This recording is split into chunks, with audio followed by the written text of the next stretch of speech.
Chapter 696. Prince Zhongli's voice was low and heavy. There was a tinge of anger in his tone. As he spoke, Ji Tianxing and Yan Er finally understood what had happened 30 years ago. Back then, Huiyan was the high priest of the Fire Tribe. He had a noble status and a high position. He had been a priest for 20 years. In the first 10 years, he had been fair and honest. He was highly valued by the Fire Emperor.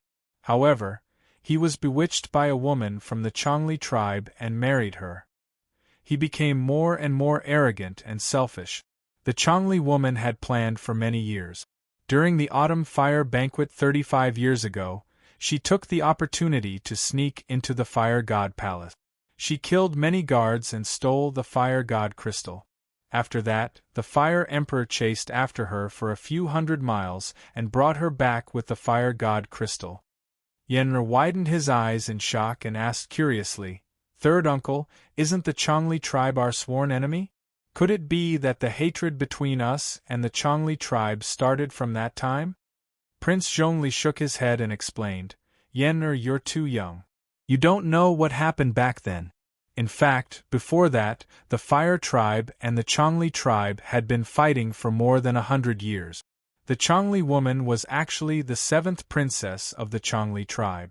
She was ordered to get close to the high priest Huiyan to steal the Fire God crystal." Yen'er nodded and said angrily, "The Fire God crystal is the sacred item of the Fire Tribe. It's also the treasure that maintains the safety of millions of people. The 7th princess of the Zhongli tribe stole our Fire God crystal. How despicable!" Prince Zhongli nodded his head slightly and continued, "The Fire Emperor captured the 7th princess of the Zhongli race and brought her back to the city. He executed her in front of everyone according to the laws of our race. However, the Fire Emperor was righteous and merciful. He showed mercy to the high priest Huiyan and did not pursue his crime. However, Huiyan was obsessed and held a grudge against the Fire Emperor. He believed that the Fire Emperor had killed his wife. In the 5 years after that, Huiyan used all kinds of despicable methods to steal our resources and treasures. Later, he actually wanted to steal the Fire God crystal and the 9 Flames spiritual vein to avenge his dead wife." Hearing this, Yen'er's heart jumped. She worriedly asked, "Third uncle, what happened after that? What happened this time?" Prince Zhongli patted his head and said with a complicated expression, "After the 7th princess stole the Fire God crystal, the Fire Emperor strengthened the defenses of the Fire God Palace to protect the Fire God crystal. High Priest Huiyan failed to steal the Fire God crystal, but he killed many guards and maids, and even injured 2 fire generals. Later on, when he realized that his plan had failed and his whereabouts had been exposed, he decided to snatch the 9 Flames spiritual vein at all costs. In order to obtain the 9 Flames spiritual vein, he had already prepared for many years, and his plan was very thorough. By the time I arrived at the 9 Flames mountain range with the fire generals and guards, Huiyan had already succeeded and caused a tragedy. The 9 Flames spirit vein was taken away, and the 9 Flames mountain range collapsed on the spot. The mountains and rivers within 100 miles were all shattered, and 9 villages were destroyed. Over 10,000 civilians were affected. In that battle, more than 4,000 Fire Race people died, and more than 5,000 were injured. Although the Fire Emperor personally took action in the end and captured High Priest Huiyan, our people suffered heavy casualties, and blood flowed like a river." Yen'er clenched her fists and cursed angrily, "Damn Huiyan, he is so despicable and cruel. He deserves to die." Prince Zhongli nodded and continued, "The Fire Emperor captured Huiyan and brought him back to the city, where he was publicly judged for his crimes. The civilians and the relatives of the imperial family hated Huiyan to the core, and they all asked the Fire Emperor to cut his flesh to pay back his blood. They wanted Huiyan to use his flesh and blood to atone for his sins to the ancestors, and to repay the kindness of the Fire race. The Fire Emperor ordered to cut his flesh to pay back his blood. However, Hui Yen had already cultivated a secret technique and turned the Nine Flames spiritual vein into a Nine Flames spiritual snake, which merged with his body. After the torture, Hui Yen lost his left arm and right leg, but he still had half of his blood left. Luckily, he didn't die. The Fire Emperor followed the rules set by the ancestors and expelled Hui Yen from the fire race, never to step into the fire race again. Since then, Hui Yen disappeared and hasn't appeared for 30 years. I didn't expect him to be hiding in Central State City. After listening to Prince Zhongli's explanation, Ji Tianxing and Yen finally understood the whole story. Yen said in a low voice, Hui Yen, that hateful bastard, killed so many people, he really deserves to die. Ji Tianxing also said with a dignified expression, no wonder Hui Yen claimed that he had a grudge against Yen and tried to capture him. Prince Zhongli nodded and said, Hui Yen hated our fire race to the core, but he could never step into the fire race, nor did he have the strength to return to the fire race for revenge. Therefore, he turned his target to Yen wanting to murder Yen for revenge. But I don't understand, Yen was born 20 years after that incident. How did Hui Yen know Yen's identity? Ji Tianxing's eyes flashed with a cold light, and said in a cold voice, the person who captured Yen was an assassin from the Duanmu family's Soul Shepherd Hall. Hui Yen colluded with the Duanmu family. Duanmu family? Prince Zhongli frowned, his eyes becoming more and more dignified. That bastard Hui Yen, he actually found the Duanmu family as his backer? I'm afraid this is going to be troublesome. Yen hurriedly advised, Third uncle, the Duanmu family is very powerful and has as many experts as the clouds, they are not something we can deal with. Moreover, senior brother Tianxing destroyed the Duanmu family's herb garden half a month ago, causing the Duanmu family's vitality to be greatly damaged. Now that the situation in Central State is chaotic, the Duanmu family is in a desperate situation and is crazily fighting back, wanting to find senior brother Tianxing for revenge. There is such a thing? Prince Zhongli revealed a shocked expression and looked at Ji Tianxing in disbelief. Master, this is the first time this prince has come to Central State City, so I don't know the situation in the city. Can Master explain to this prince? Ji Tianxing naturally would not refuse, and gave Prince Zhongli a rough introduction of the situation in Central State City. After 15 minutes, when he finished, Prince Zhongli frowned and pondered for a moment, then made up his mind. Hui Yan's strength has dropped to the 5th level of Sky Origin Stage, and he is an old lunatic with broken limbs, so he is not of much use to the Duanmu family. This prince dares to conclude that even if Hui Yan is in cahoots with the Duanmu family, he is not a core member, so the power he can use is limited. Now that the Duanmu family is in a desperate situation and can't even protect themselves, it is the best time for us to capture Hui Yan. Ji Tianxing thought for a moment and agreed. That's right, the Duanmu family is busy dealing with the other forces, their main target is me.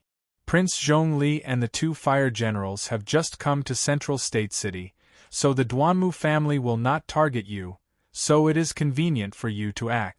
However, if you want to find Hui Yan in this big Central State City, it is like looking for a needle in a haystack. I'm afraid you won't be able to find him in a short period of time. Speaking of this problem, Prince Zhongli revealed a confident smile and waved his hand. Master, don't worry, this time this prince came to Central State, I brought a fire tribe treasure. Chapter 697.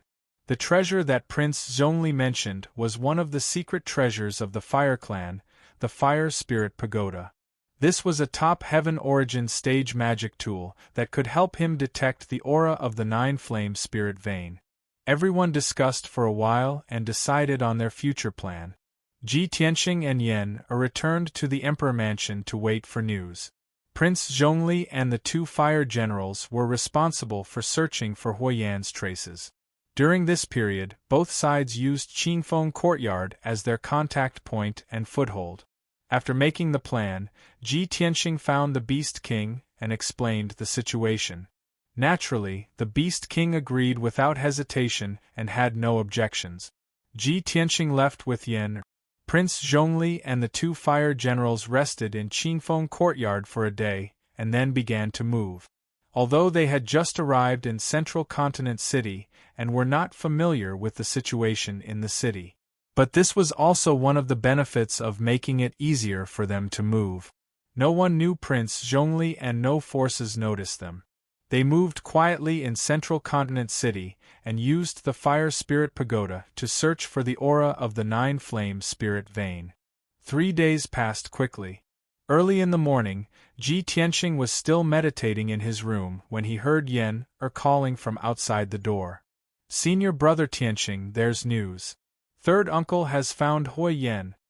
Ji Tianqing quickly stopped cultivating and got up and walked out of the room. Yan was standing outside the door. Her small face was filled with joy and excitement. Let's go to Qinfeng courtyard. Ji Tianqing did not waste time. He quickly left the Emperor Mansion with Yan and rushed to Qinfeng courtyard in Fish Dragon Alley. 2 hours later, when the two of them arrived at Qinfeng courtyard, the Beast King was already waiting for them in the hall. Time was tight. After the two sides met, the Beast King immediately said to Ji Tianqing and Yan Tianqing, Yan Prince Zhongli found Hui Yan early this morning. Hui Yan was hiding in a deserted house in the city. Prince Zhongli did not immediately take action. He first sent a message to this old man and asked me to inform you. However, Hui Yan was very cunning. He seemed to have sensed that something was wrong and wanted to escape. Left with no choice, Prince Zhongli could only bring 2 fire generals to chase after him. Hui Yan is fleeing towards the west side of the city. He might be fleeing out of central continent city. You should hurry and chase after him, you might be able to catch up.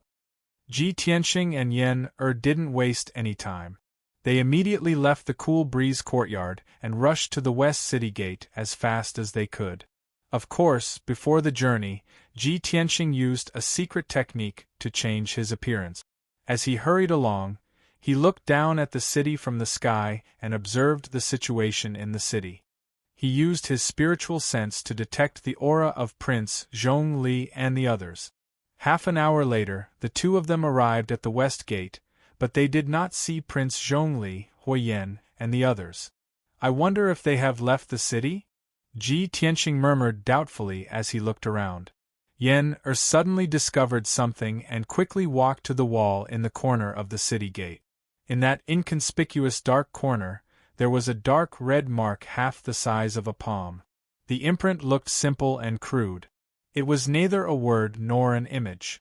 But when Yan saw the imprint clearly, she revealed a gratified smile. Senior brother Tianqing, this is the imprint that third imperial uncle left for us. They have left the city and are rushing towards the west. Ji Tianqing nodded and hurriedly took Yan across the west gate and flew towards the mountains in the western suburbs.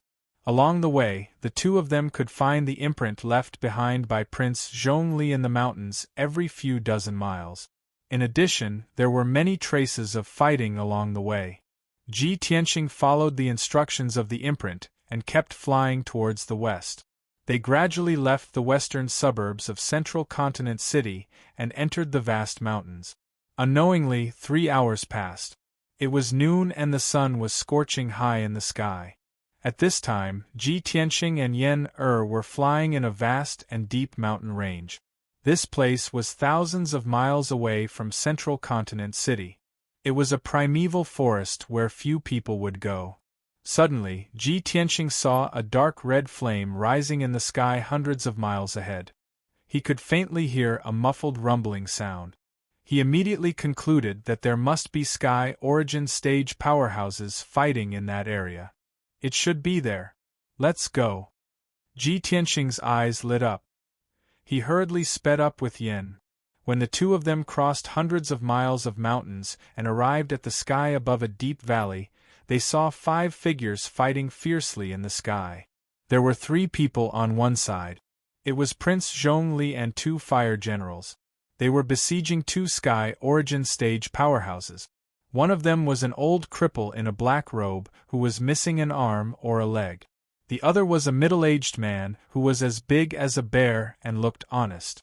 There was no doubt that the old cripple in the black robe was Huoyen. The middle-aged man with the honest face was from the Wild Mountain tribe, who were known for their loyalty and strength. He seemed to be Huoyen's guard. The man from the Wild Mountain tribe was at Sky Origin Stage Level 3. He was fighting against the two fire generals alone and was not at a disadvantage at all. The two fire generals were fierce generals who had been on the battlefield for a long time. Their aura was strong and murderous. Even though they were covered in blood and wounds, they still held their sabers in their hands and fought without caring about anything else. The man from the Wild Mountain tribe was also covered in wounds and blood. He was also aggressive. He was holding a long black spear that was 6 feet long and as thick as a wooden pillar. He was using his excellent spear art to block the attacks of the two fire generals. The three of them were fighting above the valley. Their true essences were splashing in all directions and making loud rumbling sounds. Not far away, Prince Zhongli was fighting against Huoyen in the sky above the mountains. Prince Zhongli was only at Sky Origin Stage Level 4. However, with a pair of spiritual fire heavy swords, he was able to perform the godly fire sword art. The sky was filled with flames. Huoyen was holding a red saber in his hand. Around him was a 9-flame spiritual snake that was shining in 9 colors. He was fighting against Prince Zhongli. He was stronger than Prince Zhongli. With the protection of the spiritual snake, he was able to suppress Prince Zhongli and beat him back. The 5 Sky Origin Stage cultivators were fighting in the sky. The sky was filled with true essences and was in chaos. The violent energy exploded, creating a raging hurricane in the sky. The mountains below were also hit by the shockwaves of the battle. A few mountains collapsed and cracks appeared on the mountains. Ji Tianxing could see that if he did not come to help, Prince Zhongli and the two fire generals would not be able to catch Huoyen. Otherwise, Huoyen and the guard from the Wild Mountain tribe would not have been able to escape Zhongzhou City and run for thousands of miles. After seeing the situation, Ji Tianxing did not hesitate anymore. He turned into a stream of light and rushed toward Huoyen. Chapter 698. Swoosh. With a flash of golden light, Ji Tianxing instantly pierced through the sky and rushed to Huoyen's side. Soaring dragon from the 9 heavens. He pulled out the black dragon's sword and slashed out a 30-meter-long ice-blue divine dragon toward Huoyen. Huoyen was fighting with Prince Zhongli and was caught off guard by the sudden attack. When he sensed the icy divine dragon coming, his face changed and his eyes were filled with anxiety and anger. Bam! With a muffled sound, Huoyen could not dodge in time and was hit by the icy divine dragon, flying backward. However, he had the 9-flame spiritual snake to protect him and blocked most of the power of the icy divine dragon. The frost divine dragon shattered with a bang, turning into millions of ice crystal fragments that rained down from the sky like hailstones. The 9-flame spiritual snake also circled around and roared angrily. The flames on its body flickered. Huoyen retreated 1,000 meters away and stood high in the sky. He spat out a mouthful of blood and panted heavily. He looked at Ji Tianxing gloomily. When he saw Ji Tianxing's appearance, he was stunned. Although Ji Tianxing had changed his appearance, he still felt a sense of déjà vu. Moreover, Ji Tianxing's aura and sword moves were still fresh in his memory. Huoyen frowned and thought for a moment. He immediately guessed Ji Tianxing's identity. "It's you. The little bastard who sneaked into Dark City to assassinate me and destroy the Dark Shadow Palace?" Ji Tianxing's identity was exposed and he did not hide anymore. He used his power to restore his appearance. Prince Zhongli stopped and looked at Ji Tianxing with relief. He cupped his hands and said, "Territorial Master, you came at the right time." Ji Tianxing nodded at him as a greeting. Huoyen finally confirmed Ji Tianxing's identity. He stared at him with hatred and roared with murderous intent, "Ji! God! Great! It's really you, you bastard. Ji Tianxing was not angry at all. He looked at Hui Yen with a sneer and said coldly, Hui Yen, I let you escape last time in the underground city. Let's see how you can escape today. No matter how capable you are, you won't be able to escape today. Surrender. Last time in the underground city, he was not strong enough and let Hui Yen escape. Today, he was at the 5th level of the Sky Origin stage. And here is a vast mountain range. The terrain is not as complicated as the underground Anqing. No matter what, it was impossible for Hui Yen to escape. Hui Yen narrowed his eyes and said coldly, Ji Tianxing, this is between me and the fire race. What right do you have to interfere? Ji Tianxing was momentarily stunned when he heard these words. Soon after, he sneered and said, Ha ha, Hui Yen, what's the point of saying all this now? What? You know you have nowhere to run, so you want to negotiate with me? No need. Yen is my junior brother. Since you dare to go against him, you have to bear my anger. Hui Yan's thoughts were exposed and he was furious.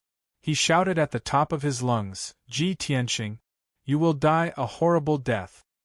The one who will die a horrible death is you. Ji Tianxing retorted and did not talk nonsense with him anymore. He immediately waved his sword and slashed out a giant sword that was hundreds of meters long. Water split. The giant golden sword was extremely powerful. It carried the power to destroy everything and slashed at Hui Yen. Hui Yan's face immediately changed. He held the crimson sword in his right hand and fought back with all his strength. He slashed out 6 flaming sword lights. Furious blade.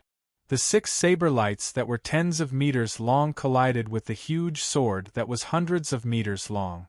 Immediately there was an earth-shattering boom. The dark sky was immediately illuminated by the flaming sword lights. It was like the red clouds at sunset. The power of the giant golden sword was unparalleled. It shattered the 6 flaming saber lights on the spot, turning them into thousands of dark red fragments that scattered in all directions. The giant golden sword's power was not reduced at all. It continued to slash at Hui Yen. Hui Yen looked fearful. He immediately released his true core strength and poured it into the 9-flame spiritual snake to block the sword light. Spiritual snake protection. As he shouted, the 9-flame spiritual snake's body suddenly doubled in size. It burst out with more dazzling 9-colored flames. The 100-meter-long 9-flame spiritual serpent circled around Hui Yen, protecting him tightly. Boom! In the next moment, the giant golden sword hit the 9-flame spiritual snake and sent Hui Yen flying again. The 9-flame spiritual snake's power had weakened a lot. Hui Yan's aura was also getting weaker and his combat strength was decreasing. He flew back 1,000 meters before he could steady himself. His face became even more ghastly. Taking advantage of this opportunity, Prince Zhongli also attacked without hesitation. He waved his 2 swords and slashed out towering flames. Ji Tianxing forced Hui Yen to retreat in one move, and did not give him a chance to catch his breath. He immediately chased after him, brandishing his sword and using the 5 extremes of heavenly movement. Metal slash. He activated his powerful true core strength and instantly drew out the metal elemental spiritual chi in a 10-mile radius. He condensed it into a giant golden sword and slashed at Hui Yen. On the surface, this slash of the Golden Emperor was not much different from water flow severance. However, the metal slash was formed by the purest metal elemental spiritual chi. It was extremely sharp and powerful. Furthermore, the metal slash was an upper-level cultivation skill of the Heaven Origin stage. It was more than twice as powerful as the water split. Just as Hui Yen was blocking Prince Zhongli's attack, the gigantic golden sword that seemed capable of destroying heaven and earth came crashing down. Boom! At this critical moment, Hui Yan's face changed drastically. His eyes were filled with terror. However, no matter how hard he tried to retreat, he still could not dodge the attack. Kaboom! The dazzling giant golden sword instantly engulfed his body and hit the nine-flame spiritual snake.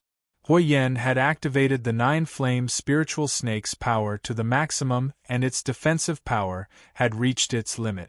However, under the invincible metal emperor slash, the nine-flame spiritual snake was slashed open on the spot, and the nine-colored spiritual fire that covered the sky and earth burst out.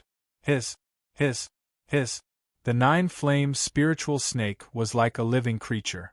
It hissed in pain and its body twisted violently. Although it was not cut in half, there were cracks all over its body. Large amounts of flames kept leaking out and its power was quickly draining away.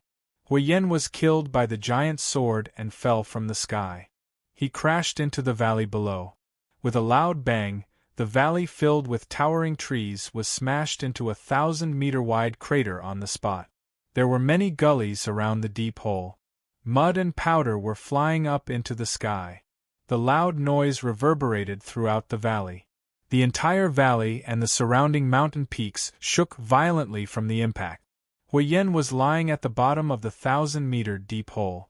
He was buried by a pile of mud. His entire body was drenched in blood, his spirit was dispirited, and his eyes were dim and lifeless. The slash had almost cut the nine-flame spiritual snake into pieces. It had also severely injured him. His internal organs were all shattered. Chapter 699. Ji Tianxing and Prince Zhongli stopped fighting for the time being. The two of them stood above the canyon, looking down at the deep pit and Huiyan at the bottom of the pit.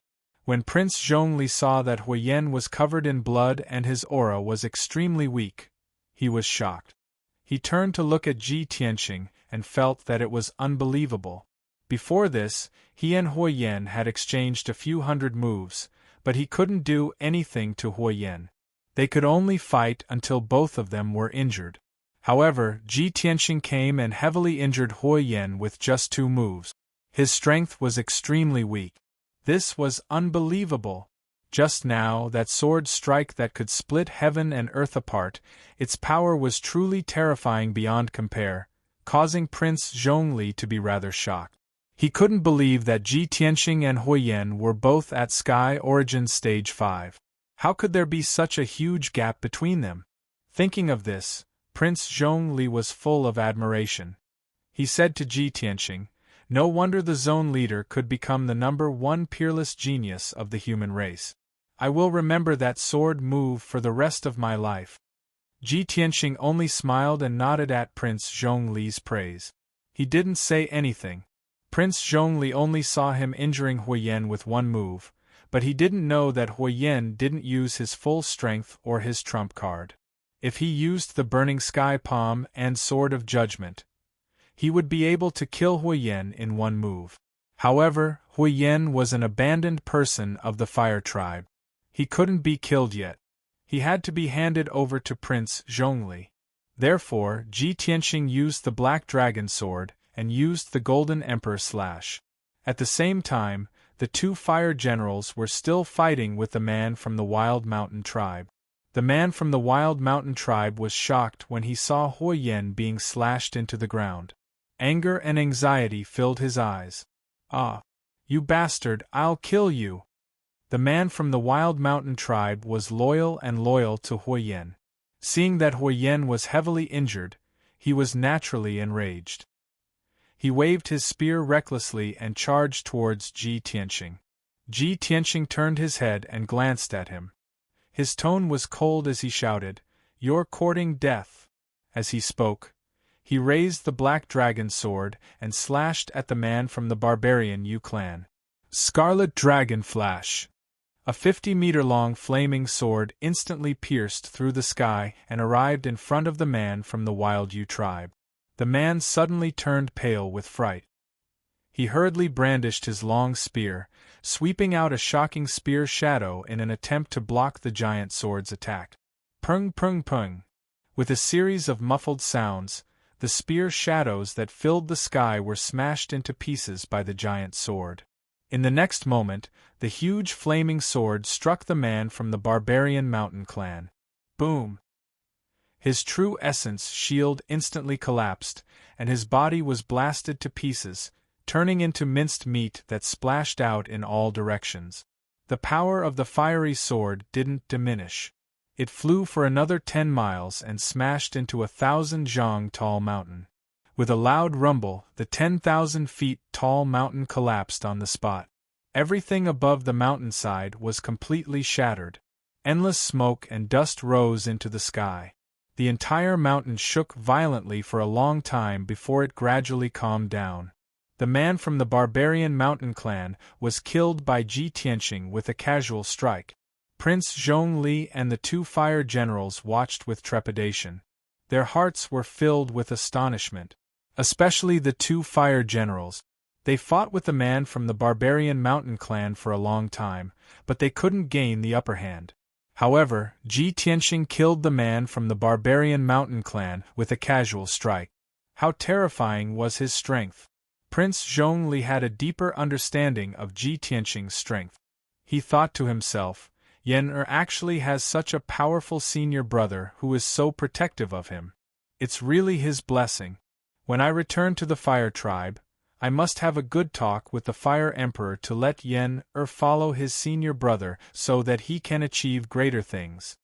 At this moment, Ji Tianxing descended from the sky and flew into the valley. He landed in the deep pit that was 1,000 meters wide.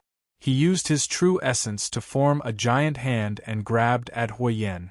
Huyen had just climbed out of the ruins and was about to escape with the help of the 9-flame spiritual snake. Suddenly, he saw a giant golden hand grabbing at him. He was shocked and his eyes were filled with fear. At this critical moment, he desperately activated the remaining true essence in his body. He flapped his wings and flew into the sky in a futile attempt to escape. Seeing this, Ji Tianxing frowned and a cold light flashed in his eyes. You still want to escape? I've said that you won't be able to escape today. He brazenly used 100% of his strength to increase the size of the giant golden hand by a few times. Its speed also increased by 2 times. Swoosh! The giant golden hand streaked across the sky and caught Huyen, who was desperately trying to escape, in the palm of its hand. The 9-flame spiritual snake was twisted and deformed by the giant golden hand. Huyen's face was also pale. He was sweating profusely and was in extreme pain. In the blink of an eye, the giant golden hand grabbed Huyen and flew back in front of Ji Tianxing. Huyen was caught by the giant golden hand. Only his head was exposed as he struggled desperately. Ji Tianxing, you bastard, this old man and you are irreconcilable. If you dare to kill me, the Duanmu family will never let you off. Just wash your neck and wait for death. Ji Tianxing stared at him coldly and said expressionlessly, You might be able to use the Duanmu family to threaten others. Using the Duanmu family to threaten me? Are you out of your mind? As he said that, he flicked his left hand and shot out a dazzling golden sword light. It stabbed fiercely into Huyen's dantian. With a muffled bang, Huyen's dantian was crushed on the spot. Majestic true essence leaked out and quickly dissipated. Huyen let out a shrill scream as his life's cultivation quickly dissipated. His entire person was like a rotten eggplant. Very quickly, he shriveled up and became an old lunatic who was on the verge of death. Clearly, Huyen's life's cultivation was crippled. Even if he was still alive, he would not be able to stir up trouble again. Prince Zhongli and Yen hurried over with 2 fire generals. Seeing that Huyen's cultivation was crippled, everyone heaved a sigh of relief. Prince Zhongli cupped his hands and bowed. He said solemnly, Master, thank you for your help. Our fire tribe will remember this favor. It's good that you have crippled Huyen. You have solved our clan's greatest problem, and it's also convenient for us to take him back for trial. The 9-flame spiritual snake is our fire tribe's spiritual vein, but it has merged with him. We will take him back to the fire tribe and let the fire emperor strip the 9-flame spiritual snake and restore it to the 9-flame spiritual vein. Ji Tianxing waved his hand and said calmly, No need to thank me. I am helping Yen. However, I want to interrogate Huiyan first. What is his relationship with the Duanmu family? After I am done with the interrogation, I will hand him over to you. Prince Zhongli naturally had no objections. He nodded and made a gesture of invitation. Chapter 700. Huiyan's cultivation had been completely depleted, and he was as weak as an ordinary person. He no longer had any strength to resist. His body had shrunk into a ball, and his expression was filled with despair. His eyes were filled with a deathly gray, and he no longer had anything to live for. Hearing Ji Tianqing's question, he laughed coldly in a hoarse voice. I'm no different from a dead man. Why would I tell you the inside story? Ji Tianqing had long expected that he would have such a reaction. He was neither angry nor anxious. He said slowly, That's right. Your current fate is no different from a dead man. But you should know that sometimes death is not scary. Living is more painful. Coincidentally, I've heard of some torture methods and was worried that I wouldn't be able to use them. Today I'll use you to practice. As he spoke, he stretched out his right index finger and flicked a wisp of dark golden sword qi into Huiyan's body. That wisp of fierce and domineering sword qi immediately swam in Huiyan's meridians, bursting with violent and sharp sword qi. Huiyan's meridians were shattered inch by the sword qi and turned into powder. The pain of his meridians being shattered caused Huiyan's body to convulse. Blood foam kept flowing out of his 7 orifices, and he opened his mouth to let out an incomparably shrill scream. He clenched his teeth and held on for a while. Then, he could no longer bear the extreme pain and immediately begged for mercy. Stop it, Ji Tianqing. I'll tell you everything. Seeing this scene, Ji Tianqing waved his hand and withdrew that wisp of sword qi. He glanced at Huiyan and said in a contemptuous tone, Haha, I thought you were tough. You can't even bear this little bit of pain. How disappointing. Back then, when he cultivated the sword heart Dao, the sword qi also swam in his meridians. Recently, when he cultivated in the heavenly spirit heavy array, he also had to endure the same pain. But he endured it with amazing perseverance. That was why he was able to cultivate the sword heart Dao and improve his strength rapidly. And Huiyan was only destroyed by the sword qi for a moment before he was tortured to the point of collapse. He hurriedly begged for mercy. From this, it could be seen that Ji Tianqing could grow so quickly. It was natural for him to be called the #1 prodigy of the human race. After that, Huiyan no longer dared to hide anything and revealed his relationship with the Duanmu clan. Ji Tianqing, Yan and the others finished listening, only then did they come to a realization, understanding the whole story. It turned out that the second madam of Duanmu Huang was just a young lady from a small family, and by chance, she recognized Huiyan as her adoptive father.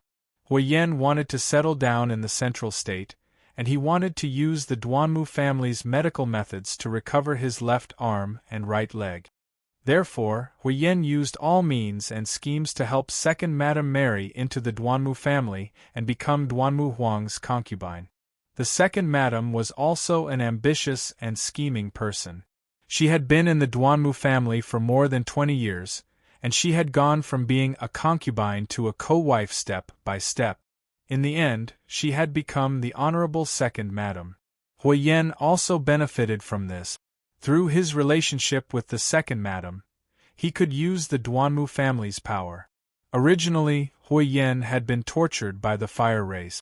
He had lost his left arm, right leg, and half of his blood. His power would rapidly weaken, and his left arm and right leg would not be able to recover.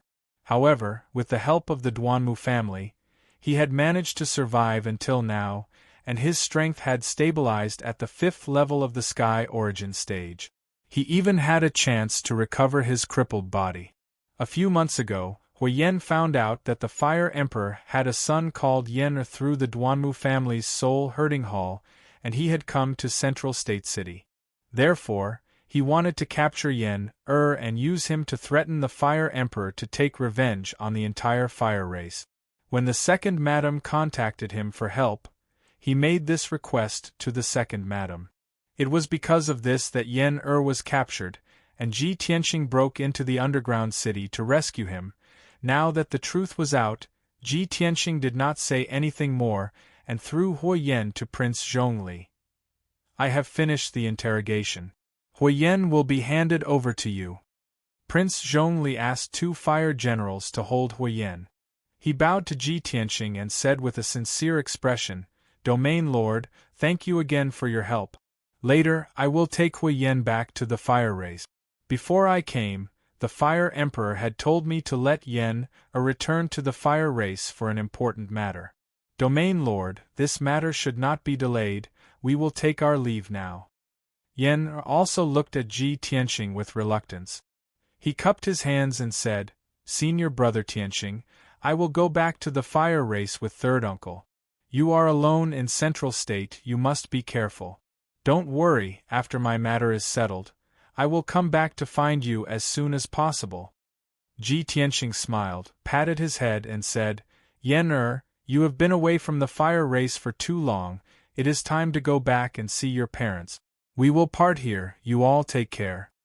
Ji Tianxing waved goodbye to everyone, watching Prince Zhongli, Yen and the others fly across the sky, flying south as fast as lightning. When everyone's figures disappeared into the sky, he withdrew his gaze, changed his appearance, and returned to Central State City. He rode on Qianyu, flying in the sky at a leisurely pace, muttering silently in his heart. Ku is cultivating in the monster race Imperial Court and will not be back for 3 to 5 months. Yen also went back to the fire race, at least 3 to 5 months. Only Qianyu and Little Black Dragon are left to accompany me, sigh. It seems that I have to go back to the monarch mansion and cultivate in seclusion for a while. Ji Tianxing made up his mind. After going back, he had nothing to do, so he continued to cultivate in seclusion, striving to cultivate the ultimate sword body as soon as possible. Unknowingly, he had flown 400 miles and crossed dozens of mountain ranges. He was still 600 miles away from Central State City, flying above a dark green primitive forest. Suddenly, in the empty sky in front of him, the air fluctuated violently. In the next moment, a thin and tall figure in a purple robe appeared out of thin air in the sky. Swish! It was a tall man in a purple robe with a cold and dignified aura, wearing a bronze devil mask on his face. Under the mask, a pair of eyes as deep as the starry sky was revealed, glowing with a cold light, staring at Ji Tianxing. Ji Tianxing suddenly saw the purple-robed man appear, immediately frowned, his pupils shrank, and his eyes became serious. He appeared out of thin air. What kind of method is this? Could it be that he teleported from afar?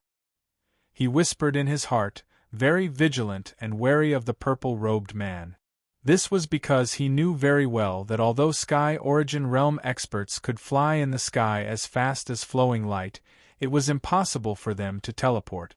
It was said that only transcendent experts in the soul refining realm could teleport 10 miles in an instant with the help of soul-level magic treasures.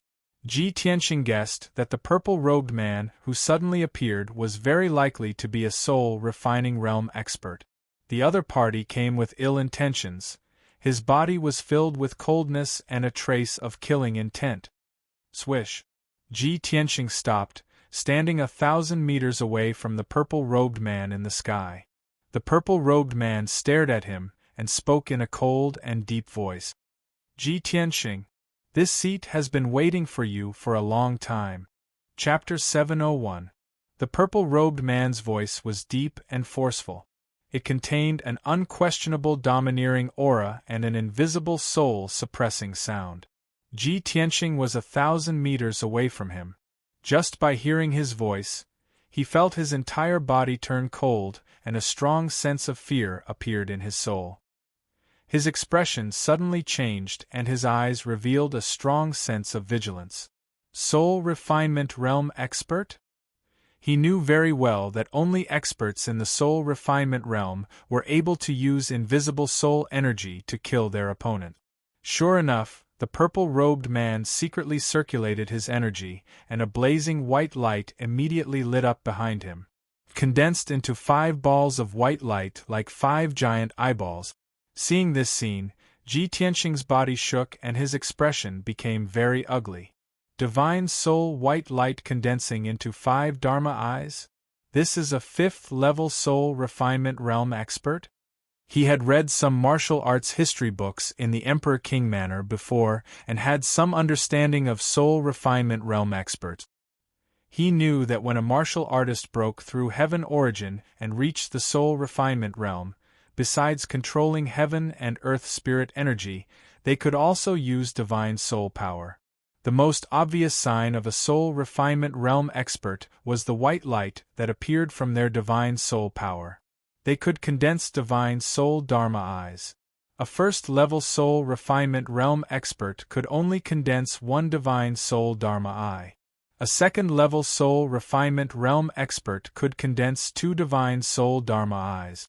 A third-level soul refinement realm expert could condense 3 divine soul Dharma eyes, and so on. The purple-robed man could actually condense 5 divine soul Dharma eyes. He was clearly a 5th-level soul refinement realm expert. Damn it! How could a 5th-level soul refinement realm expert appear? And looking at his posture, it's obvious that he has been planning for a long time to assassinate me. Who is he? Ji Tianxing stared at the purple-robed man and silently guessed in his heart. At this moment, the purple-robed man sneered and said, Ji Tianxing, Ji Tianxing, if you had always holed up in the Emperor King manner, I wouldn't have been able to do anything to you.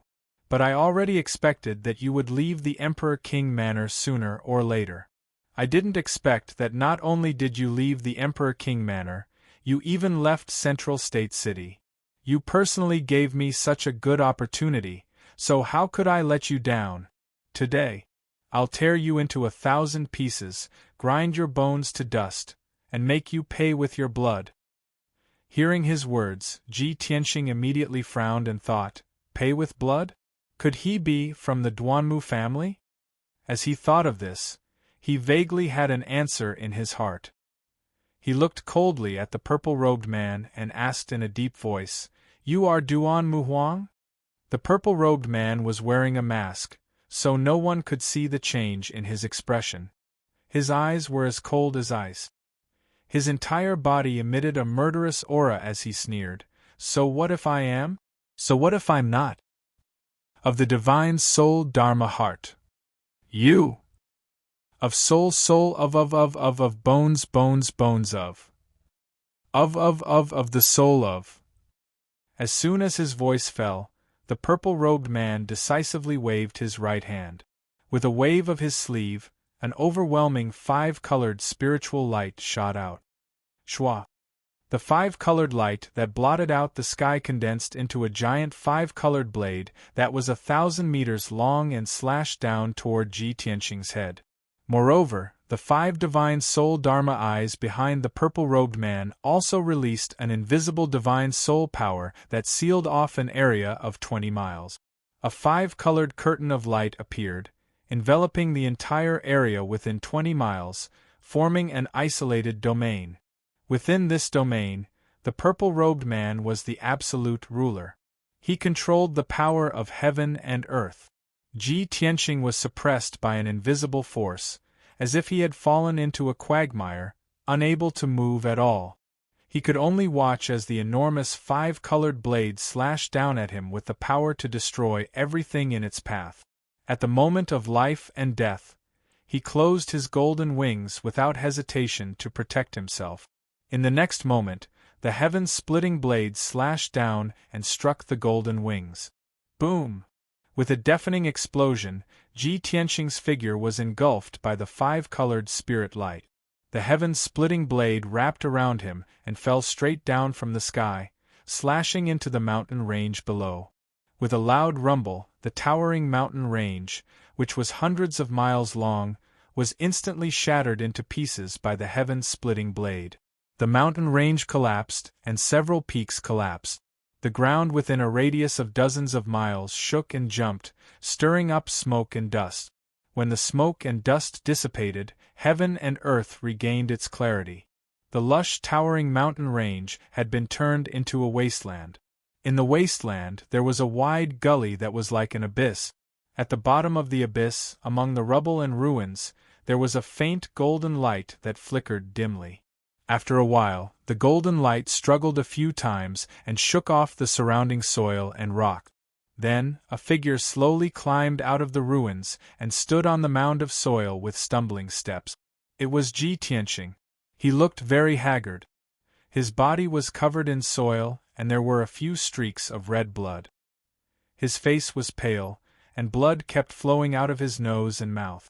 The golden wings drooped weakly behind him, and the light was very dim. Obviously, the golden wings had helped him block the heaven-splitting blade, but they had used up all their strength and could no longer protect him. Although he was lucky not to die, his internal organs had been damaged and he had suffered serious internal injuries. His true essence was quickly flowing away. Is this the strength of a soul refinement realm cultivator? Even if I use the Kenshin battle robe, I will not be able to block his attack. The difference of a realm is indeed huge. I have no right or chance to fight back. Ji Tianqing looked up at the purple-robed man in the sky. His heart was filled with grief and indignation. The purple-robed man stood high in the sky and looked down at the abyss below. He saw the haggard and heavily injured Ji Tianqing. He frowned, and a look of astonishment flashed across his eyes. This little bastard took a hit from my sword and was not killed? The purple-robed man was shocked. He couldn't believe his eyes. He was a powerful cultivator at the 5th level of the soul refinement realm, while Ji Tianqing was only at the 5th level of the sky origin stage.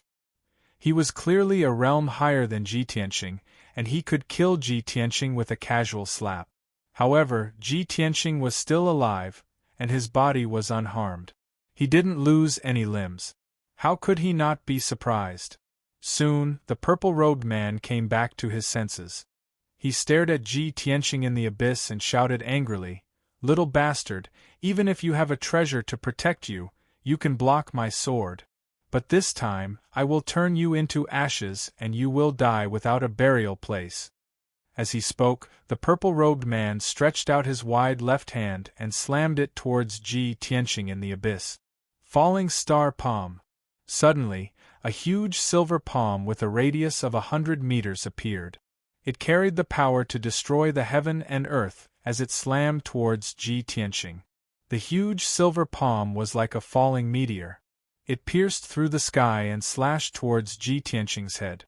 Chapter 702. The difference in strength between Ji Tianqing and the purple-robed man was too great. When the fallen star palm fell from the sky, he did not hesitate to use his strongest defensive trump card. Swoosh! A golden light flashed in his palm, and a golden seal appeared. It was the seal of mountains and rivers. He desperately activated his true core energy and poured it into the seal of mountains and rivers. The golden seal suddenly emitted a dazzling golden light and a sacred and majestic aura. In an instant, the seal of mountains and rivers grew to the size of a house. It was 5 meters tall and 6 meters wide. Under Ji Tianqing's control, the mountain and river pattern on the side of the golden seal opened, and he immediately went in. Almost at the same time, the fallen star palm hit the seal of mountains and rivers hard. Boom! In the deafening sound, the seal of mountains and rivers was hit by a destructive force. It shone with a dazzling golden light and crashed into the ground. This was the ruins at the bottom of the abyss. The ground was broken and filled with debris. The violent force exploded, and a deep pit with a radius of 1,000 meters appeared on the ground. Dust and gravel flew everywhere. The abyss-like ravine also collapsed on the spot, forming a huge pit with a radius of 10 miles. It was like a giant bowl. Endless clouds of dust covered the sky, and loud rumbling noises reverberated between heaven and earth, lasting for a long time. The area that was enveloped by the 5-colored light curtain fell into complete chaos and violence. Except for the purple-robed man, almost no one could survive in this area. they would be smashed into pieces in an instant by the terrifying force and hurricane. In the deepest part of the huge pit, a dazzling golden light could be vaguely seen. It was buried in endless dust, but it still emitted a dazzling golden light. After a long time, when the earth-shattering sound and the dust in the sky dissipated, the golden light shook off the dust and flew into the air. Swoosh! The golden light flashed, and the house-sized seal of mountains and rivers flew into the sky. It stopped 10 miles away from the purple-robed man. The seal of mountains and rivers looked unscathed. There was no scar on its surface. The light was still dazzling, and the aura was still sacred and majestic. After all, this magic treasure was a soul-grade magic treasure personally refined by an imperial monarch, so how could it be destroyed so easily? The purple-robed man stood in the sky, frowning as he looked at the intact seal of mountains and rivers. His expression became increasingly gloomy. His eyes flickered with a cold light as he cursed in a low voice, "Damnable little bastard, you actually used the Region Lord's golden seal to block my meteor palm." The purple-robed man had a high status and authority. Of course, he had seen the Domain Lord's golden seal before. He also knew that every Domain Lord's golden seal was a soul-grade magic treasure with very strong defensive capabilities. However, the Domain Master's golden seal was mainly used as a token and not a powerful magic treasure. He was confident that he would be able to break the seal within 3 moves. Even if Ji Tianqing was hiding in the golden seal, he could still tear Ji Tianqing into pieces. There was a space in the seal of mountains and rivers that looked like a secret chamber with a radius of 4 meters. Ji Tianqing was sitting cross-legged in the secret chamber. He took out a few spirit pills and swallowed them, hurriedly circulating his energy to suppress his injuries. While he was healing his injuries, his heart was filled with anxiety. He was thinking to himself, although the seal of mountains and rivers blocked the meteor palm, I am fine for now. However, the Imperial Tutor said that this seal of mountains and rivers can only help me block 3 fatal attacks from a soul-tempering stage powerhouse. The meteor palm just now has already weakened the power of the seal of mountains and rivers. The seal of mountains and rivers can at most block 2 more attacks before it can no longer protect me. At that time, I will definitely die. No, I have to think of another way to save my life. Ji Tianqing frowned and thought for a moment.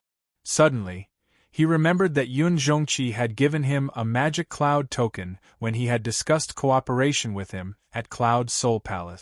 At that time, Yun Zhongqi had said that he could use the magic cloud token to mobilize the Yun family's forces and the hidden cloud pavilion. Moreover, when he was in danger that he could not resolve, he could use the magic cloud token to send a message, and Yun Zhongqi would save him once.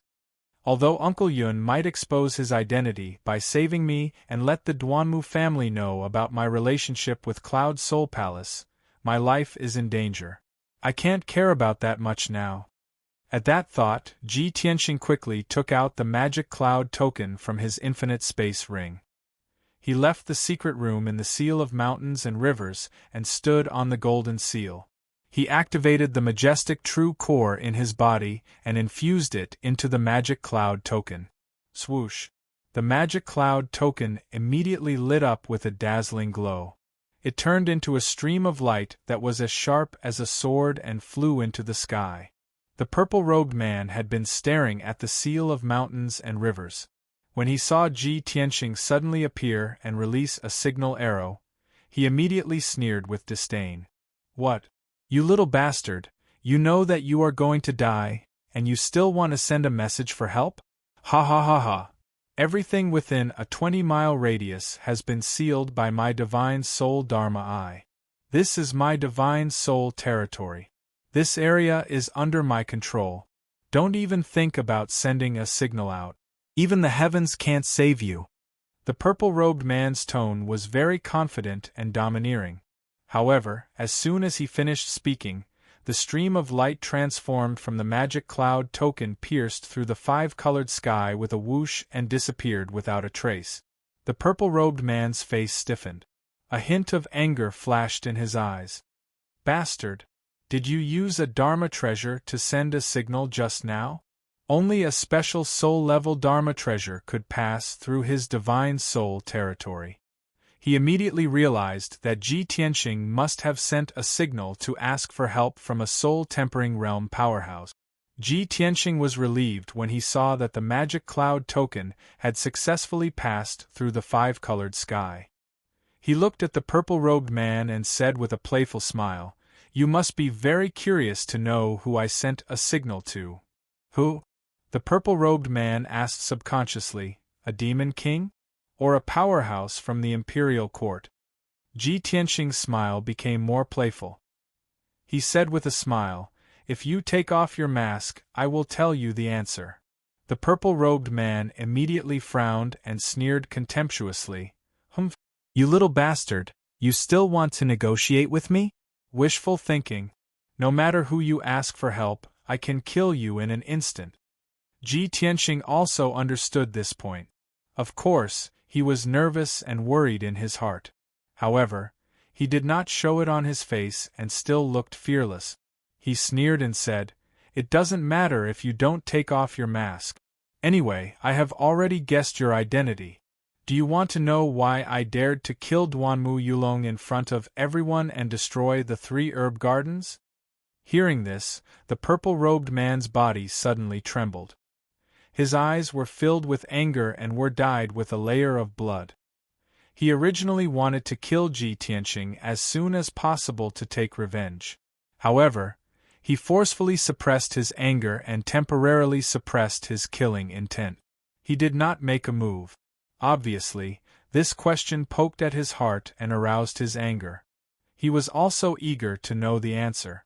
The purple-robed man's whole body was filled with dark red killing intent. He stared at Ji Tianxing and asked in a deep voice, "Speak. Who ordered you to do this?" Chapter 703. The purple-robed man was waiting for Ji Tianxing to give his answer, but he did not expect him to suddenly say such a thing. The purple-robed man was instantly enraged and shouted with murderous intent, "Ji Tianxing, don't keep me in suspense. If you know what's good for you, tell me obediently. Otherwise, when I catch you, I'll torture you and make you suffer all kinds of pain." Ji Tianxing pretended to be afraid and quickly waved his hand. "All right, I know that you're cruel and merciless. I'll tell you. The reason why I can rise so quickly and dare to wage war against the Duanmu family is because I have a powerful backer. To tell you the truth, I have a deep relationship with the Fey Imperial Court and I have a deep relationship with the Murong family. If you don't want the Duanmu family to be doomed, you'd better let me go immediately. Otherwise, the Fey Imperial Court and the Murong family will avenge me and completely destroy the Duanmu family." Hearing his words, the purple-robed man's body trembled and his eyes shone brightly. "What? Your backers are the Fey Imperial Court and the Murong family?" The purple-robed man immediately concluded that Ji Tianxing's words were half true and half false. He could not believe it. The Fey Imperial Court might be his backer, but the Murong family was definitely not. The purple-robed man could see that Ji Tianxing was deliberately lying and immediately shouted angrily, "Bullsh*t! You're spouting nonsense. How could the Murong family go against the Duanmu family? Such a clumsy attempt to sow discord. Do you think I'm as stupid as you?" Ji Tianxing's expression was still calm and revealed an "I knew it" expression. He spread his hands and said, "Hee, I've already told you. You wouldn't believe me even if I told you. You must think that the Murong family is the Duanmu family's ally and that they're sincerely cooperating with the Duanmu family. If things are really that simple, you've underestimated the Murong family too much. In this world, the most terrifying enemies are those who hide in the dark and can't be seen. Duanmu Huang, that's all I have to say. You're on your own now." The purple-robed man immediately fell silent. His eyes kept changing and a look of doubt flashed across his eyes. Although Ji Tianxing's words sounded ridiculous, he instinctively did not believe them. However, he has a suspicious personality. Moreover, the Duanmu family has recently encountered a great change, while the Murong family is calm and peaceful. He couldn't help but suspect that the Murong family was really disloyal. Ji Tianqing couldn't help sneering inwardly when he saw the purple-robed man remaining silent and contemplating. He, Duanmu Huang, that old fox, even if he doesn't believe my words, he will definitely be suspicious and guard against the Murong family. Do you think my words are half true and half false? It's all fake. At this moment, the purple-robed man came back to his senses and shouted coldly, Ji Tianqing, you little bastard, you're really treacherous. Do you think you can stall for time and wait for reinforcements to arrive? I definitely won't fall for it. I'll tear you to shreds right now. After saying that, the purple-robed man waved his palms and formed a mysterious seal. He displayed a mysterious and powerful soul secret technique. He used the secret technique to control the spiritual qi of heaven and earth and gathered the power of his soul territory. He immediately condensed 2 giant 5-colored dragons that were 1,000 meters long. Moreover, the 5 soul Dharma eyes also released a dazzling white light, which condensed into 9 white light pillars. Heaven and Earth Tyrant Dragon. The purple-robed man shouted and waved his palms with all his might towards Ji Tianqing. Instantly, the 2 enormous 5-colored divine dragons, together with the 9 white light pillars, bombarded Ji Tianqing from all directions. Roar! The 2 5-colored dragons let out a resounding dragon roar. They bared their fangs and brandished their claws as they attacked, bursting forth with a destructive aura. The 9 white light pillars were as fast as the aurora. They instantly cut across 10 miles of the sky and arrived in front of Ji Tianqing. Despicable old thing, you can actually see that I'm deliberately stalling for time. Ji Tianqing's expression changed and he entered the seal of mountains and rivers without hesitation. At the same time, the 2 5-colored dragons that could destroy heaven and earth hit the seal of mountains and rivers hard. Then, the 9 white light pillars that contained terrifying soul strength also hit the seal of mountains and rivers. Bang bang bang! An earth-shattering explosion resounded through the sky, shaking the heavens and earth for hundreds of miles.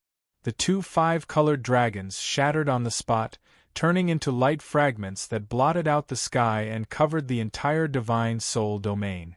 The 9 white light pillars also shattered, releasing terrifying soul strength that bombarded the seal of mountains and rivers. They wanted to kill Ji Tianqing through the seal of mountains and rivers. The soul strength was the most terrifying.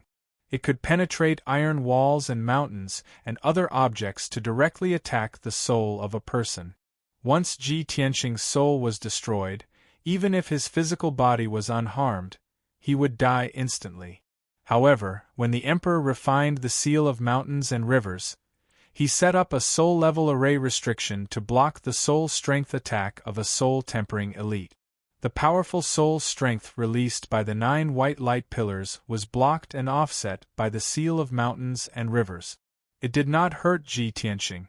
The seal of mountains and rivers was blown away on the spot and hit the 5-colored canopy hard, shaking the whole canopy. After a long time, the overwhelming 5-colored brilliance and the raging wind finally dissipated. The seal of mountains and rivers was still floating in the air and did not seem to have any scars or cracks. Ji Tianqing, who was hiding in the seal of mountains and rivers, was also not hurt. However, the power of the seal of mountains and rivers was greatly weakened and the golden light dimmed a lot. Ji Tianqing's expression became more and more serious. He murmured in a low voice, "It's the second move. The seal of mountains and rivers can help me block one more fatal attack, and then its power will be exhausted. No, I can't just sit here and wait for death. I have to find a way to escape." He made up his mind and immediately used his spiritual sense to control the seal of mountains and rivers to hit the 5-colored canopy not far away. Bang! The seal of mountains and rivers was as heavy as a mountain. When it hit the 5-colored canopy, there was a deafening loud noise. The entire sky began to shake violently, generating waves of ripples and creaking noises. However, the five-colored canopy was condensed by 5 soul Dharma eyes after all, and its defensive power was terrifying. Even though the canopy was shaking, it was not broken and was still intact. The purple-robed man immediately showed a contemptuous look and sneered, "How ignorant you are! You are only at the sky origin stage. Even if you have a soul-level magic weapon, you can't exert much of its power. How dare you break my soul field?" Ji Tianxing kept silent, but in his mind, he was calling the sword soul, the burial of heaven, by means of soul strength. Burial of heaven. Think of a way. If we can't escape from this field, we will all be doomed. The sword soul, the burial of heaven, had been sleeping for several months. Now its strength had recovered a little. Its vigorous voice sounded in Ji Tianxing's mind soon. Only those at the soul refining stage can exert the full power of the seal of mountains and rivers and break this soul field. However, if I consume the power I have accumulated in recent months, I can give it a try. Hearing the answer from the burial of heaven, Ji Tianxing was relieved and said hurriedly, "Okay, let's try our best." After saying that, he flew out of the seal of mountains and rivers. Standing in the sky, he slowly raised his right palm. Chapter 704. Ji Tianxing roared as he unleashed all his strength, activating the black hole in his right palm. Suddenly, the black hole turned into a pitch-black vortex that blotted out the sky, and a gigantic sword shadow flew out from it. This pitch-black sword was none other than the heaven-span sword steel in Kenshin's tomb. The huge black sword exuded a cold and murderous aura as it pierced toward the five-colored sky barrier with a mighty aura that could suppress everything. Ever since the Demon Emperor's appearance and the battle at the Sky Pillar Sect, Ji Tianxing had never used the black hole in his right palm again, much less summoned the burial of heaven. Unless it was truly a matter of life and death, he would never have the burial of heaven take action. After all, the burial of heaven would be severely injured the moment it took action, and it would take a long time to recover. And this time, Ji Tianxing was being intercepted by the purple-robed man, and his life was on the line. Left with no choice, he could only use the heaven-span sword steel and use this trump card. Boom! In the blink of an eye, the giant sword slammed into the five-colored sky barrier, causing a loud explosion that shook the heavens to erupt. The incomparably strong defense of the sky barrier was actually blasted open by the giant sword, and dense cracks began to appear on the barrier. At that moment, the world was filled with a bone-chilling sword chi that could destroy the world. Even though the purple-robed man was a soul-tempering cultivator, he was still intimidated by the terrifying sword intent and aura of the massive sword. Fear appeared in his eyes. What is that? How could it have such terrifying power and aura? He couldn't understand what this thing was that even a soul-tempering cultivator like him was afraid of. Could it be a primordial spirit treasure, a supreme treasure that could be called a divine artifact? The purple-robed man was stunned for a moment, but he immediately recovered and charged at the seal of mountains and rivers to intercept Ji Tianxing. Ji Tianxing, you little beast, don't even think about escaping. But by the time the purple-robed man came to his senses, Ji Tianxing had already put away the heaven-span sword steel and passed through the gap in the sky curtain. Shwa! He controlled the seal of mountains and rivers and rushed out of the spiritual domain. Instantly, the pressure on him was greatly reduced, and his flying speed doubled. He didn't even turn around to look at the situation behind him. He released his most boundless true essence, urging the mountain and river seal to fly through the sky, fleeing back to Central Continent City as fast as lightning. The size of the seal of mountains and rivers had shrunk by 10 times. It shone with a dazzling golden light, dragging a long golden flame behind it as it streaked across the sky at lightning speed. The purple-robed man was incomparably furious. He hurriedly withdrew his spiritual domain and chased after Ji Tianxing as fast as he could. 5 divine soul Dharma eyes floated behind him, and in his left palm was a foot-tall, dark green small tree. The small tree looked like a sapling, but in fact it had luxuriant branches and leaves, and its trunk was thick and ancient. It was an ancient tree that had lived for thousands of years. This was the purple-robed man's magic treasure, the famous green light treasure tree. The 5 divine soul Dharma eyes released a boundless power, which poured into the green light treasure tree, causing the treasure tree to emit a dark green brilliance, releasing an invisible mysterious power. The invisible power released by the green light treasure tree caused the purple-robed man's figure to become illusory, blurred, like a shadow. Shwa! He took a step, and in an instant, he crossed 3 kilometers in the sky, quickly closing the distance between him and Ji Tianqing. Originally, the purple-robed man had been left behind by Ji Tianqing for more than 20 miles. However, after taking more than 10 steps in the sky, he quickly caught up to Ji Tianqing. After 20 breaths, the purple-robed man relied on the miraculous effects of the green light treasure tree to overtake Ji Tianqing, blocking his path. Ji Tianqing, you will die today without a doubt, there is no way you can escape. The purple-robed man blocked Ji Tianqing and shouted angrily. Ji Tianqing's path was blocked, and he had no choice but to stop. His eyes gloomily looked at the purple-robed man. Damn it! He really does have a Dharma treasure that can teleport. He can cross several miles in one step. How can I escape? Ji Tianqing was full of anxiety, and he secretly thought of a way to escape. At this time, the purple-robed man raised his right hand, and with a wave of his sleeve, a 5-colored spiritual light covered the sky and earth. 5-direction dragon slash. In an instant, the spiritual chi of heaven and earth, within a radius of dozens of miles, was absorbed by the purple-robed man. There was a lush forest below, but it withered and decayed on the spot, turning into a patch of yellow rotten wood. The 2,000-meter-tall mountains also silently collapsed, turning into an endless amount of earth elemental power. The 5-colored spiritual light covered the sky, and condensed into 5 giant axes that could split the sky and earth.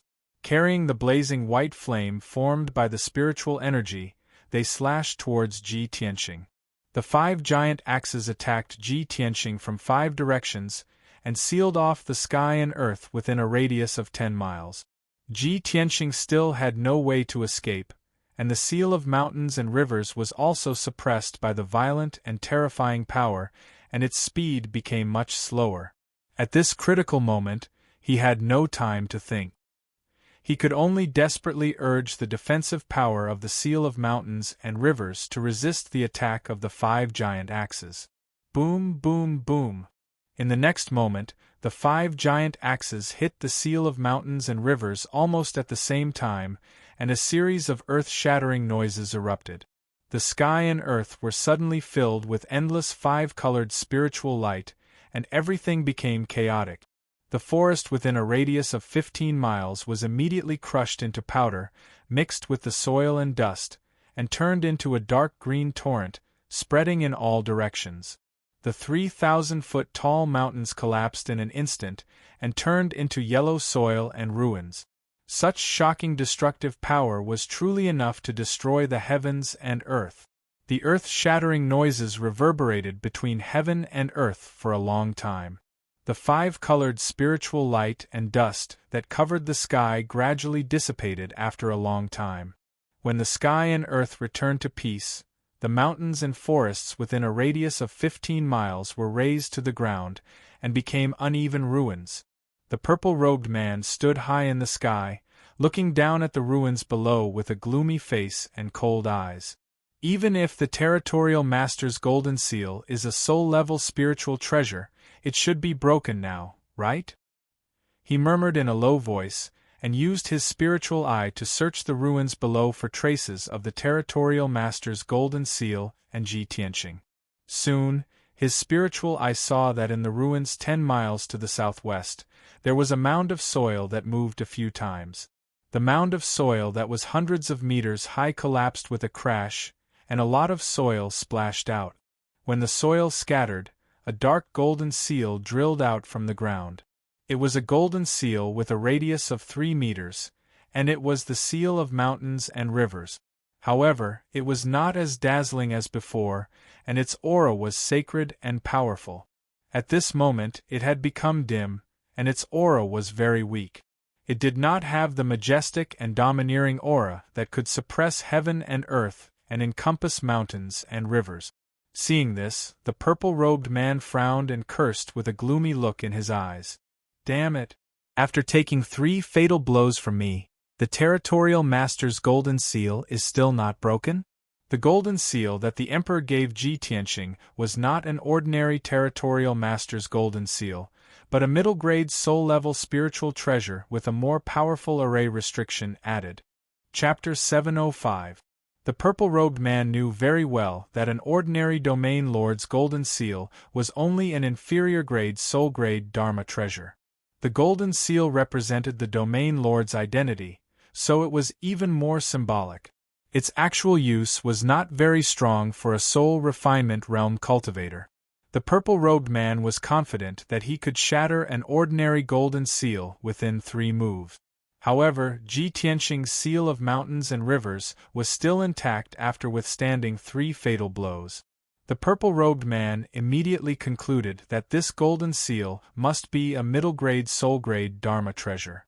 Moreover, the imperial emperor had set up a restriction array on the golden seal, so its defensive power was very strong and could save lives at critical moments. From this point alone, he could guess that the imperial emperor had taken special care of Ji Tianxing. This made him wonder if Ji Tianxing really had a close relationship with the imperial court. At this moment, the seal of mountains and rivers exploded with a golden light and flew into the sky towards the east. The purple-robed man frowned, and a cold light surged in his eyes. He sneered, "Little bastard, you still don't want to give up and want to escape? I've already broken the golden seal's restriction array. Let's see if you can survive this time." As he spoke, the purple-robed man activated the power of the green light treasure tree. He crossed thousands of meters in the sky and chased after the seal of mountains and rivers. In just 10 short breaths, he caught up to the seal of mountains and rivers and blocked it in the sky. 1,000 mountains collapse! The purple-robed man shouted in a low voice. He held the green light treasure tree in his right hand and slashed at the seal of mountains and rivers. Suddenly, the dark green light treasure tree bloomed with thousands of 5-colored spiritual lights and slashed at the seal of mountains and rivers with the power to destroy everything. Each 5-colored spiritual light was 10 miles long, like a rainbow across the sky. Thousands of spiritual lights cut through the sky at the same time, like thousands of rainbows appearing, causing the sky within 100 miles to be dazzling and gorgeous. Although the scene was beautiful, the power of this Dharma spell was unparalleled. The thousands of spiritual lights were enough to destroy the land within 100 miles and crush thousands of mountains into ruins. The weakened seal of mountains and rivers could not block the green light treasure tree's Dharma spell.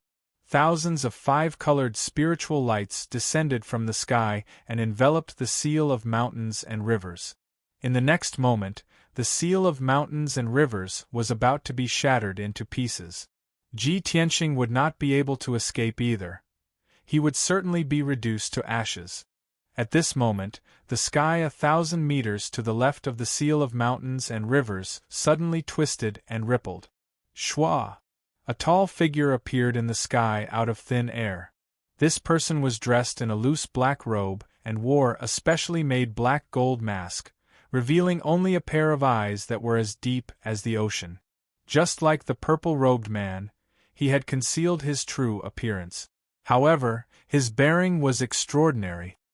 His entire body exuded the imposing aura of a transcendent, and he wasn't any weaker than the purple-robed man. A mighty soul refinement realm expert actually needs to use the Azure Radiance treasured tree to deal with a junior? Haha! The Duanmu clan's face has been completely thrown away by you. The black-robed man sneered disdainfully. He waved his right palm like lightning and shot out a dazzling white light. The dazzling white light that was over 1,000 meters long was actually a white dragon that was completely white and extremely majestic. Roar! The holy and powerful white dragon instantly flew around the seal of mountains and rivers and circled around it, protecting the seal of mountains and rivers. When tens of thousands of five-colored spiritual lights slashed down, the holy white dragon waved its 5 dragon claws and swept its huge dragon tail, shooting out a white light that covered the entire sky. The 5-colored spiritual lights collided with the dazzling white light, causing a deafening explosion that reverberated across a radius of 100 miles. Bam, bam, bam! The 2 types of light exploded at the same time, turning into tens of millions of light shards that swept up a destructive hurricane and spread in all directions. Instantly, everything within a radius of 100 miles fell into chaos and became chaotic. The sky shook violently, and ripples appeared as if it was about to shatter. The undulating mountain ranges on the ground, dozens of majestic peaks, and endless dark green forests were all blasted into dust. In the blink of an eye, everything within a radius of 100 miles was turned into ruins, leaving behind a gigantic crater. After a few years, if this crater was filled with rainwater, it would become a 100-mile-wide lake. In the sky, the raging wind and dust were still dancing in the air. The holy white dragon blocked the tens of thousands of spiritual lights and successfully protected the seal of mountains and rivers. It hurriedly flew back to the black-robed man's side and quickly shrank a few hundred times, turning into a snow-white dragon spear that floated beside the black-robed man. In the sky 5 kilometers away, the purple-robed man stared at the black-robed man and the snow-white dragon spear. After seeing the snow-white dragon spear clearly, his expression changed, and he let out an incredulous roar. "By Lawmeen, it's you." By Lawmeen was the name of the snow-white dragon spear. This was a dragon spear that had been passed down for thousands of years, and it was a top-notch soul-level magic treasure. The purple-robed man instantly guessed the black-robed man's identity based on that dragon spear. By Lawmeen was a top-notch soul-level magic treasure, like the green light treasure tree. However, By Lawmeen's killing power was stronger, and the green light treasure tree's main function was not to kill, but to nurture all living things. The 2 magic treasures had different natures and effect. If they were to really fight, By Lawmeen would obviously be superior. The purple-robed man held the green light treasure tree and stared fiercely at the black-robed man. He was so angry that he did not know what to say. Ji Tianxing and Cloud Soul Palace really have a close relationship. Even he personally came to save Ji Tianxing. Damn it! I should have thought of this long ago. If Cloud Soul Palace was not behind this, how would Ji Tianxing dare to destroy my Duanmu family's herb garden? He guessed the other party's identity and finally understood the truth. He was instantly shocked and angry, and he roared in his heart. At this moment, a golden light flashed from the seal of mountains and rivers, and a handsome and valiant figure flew out. Swoosh! The white-robed Ji Tianxing flew into the sky with a pale face and hurriedly put away the seal of mountains and rivers.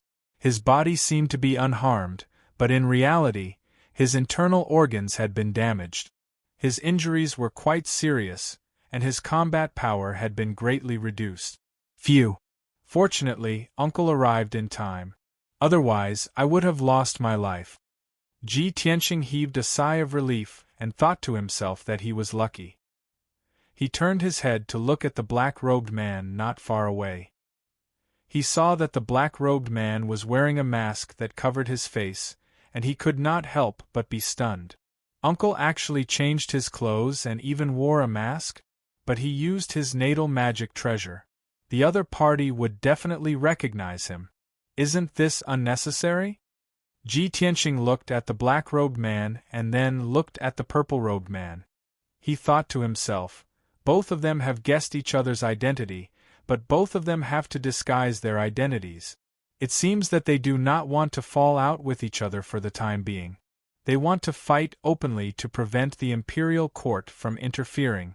Thinking of this, Ji Tianxing understood the crux of the matter.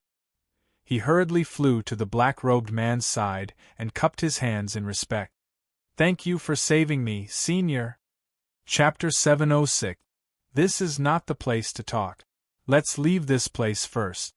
The black-robed man's voice rang in Ji Tianqing's mind. After that, he looked at the purple-robed man 10 miles away and said in a confident and overbearing tone, "With me around, you can't hurt him. Leave quickly." The purple-robed man frowned fiercely and his eyes were as cold as ice. Although he knew what the other party said was right, he was not reconciled and was so angry that he almost went berserk. He held the green light treasure tree tightly and said in a cold tone, "I heard that you went into seclusion for 3 years and only came out 2 months ago. You've already mastered the Cloud Dragon's 6 transformations. I wonder if it's true." The black-robed man raised his eyebrows and sneered, "Haha, you're well informed. Looks like you won't give up if I don't let you see my divine skill?" When his voice fell, he suddenly activated his divine skill and his whole body burst out with a powerful aura. Swoosh! A dazzling white light appeared and immediately condensed into 6 huge divine soul Dharma eyes behind him. The 6 divine soul Dharma eyes were arranged in 6 directions and slowly rotated, emitting a majestic aura, making him as mysterious and majestic as a god. When the purple-robed man saw the 6 divine soul Dharma eyes appear, his pupils shrank and he whispered to himself, as expected, "I didn't expect you to break through to the 6th stage before me." The black-robed man sneered and said in a mocking tone, "Now, do you still want to humiliate yourself?" His strength was 1 stage higher than the purple-robed man and by Longin's killing power was stronger than the green light treasure tree. If the 2 of them fought, the purple-robed man would definitely be defeated.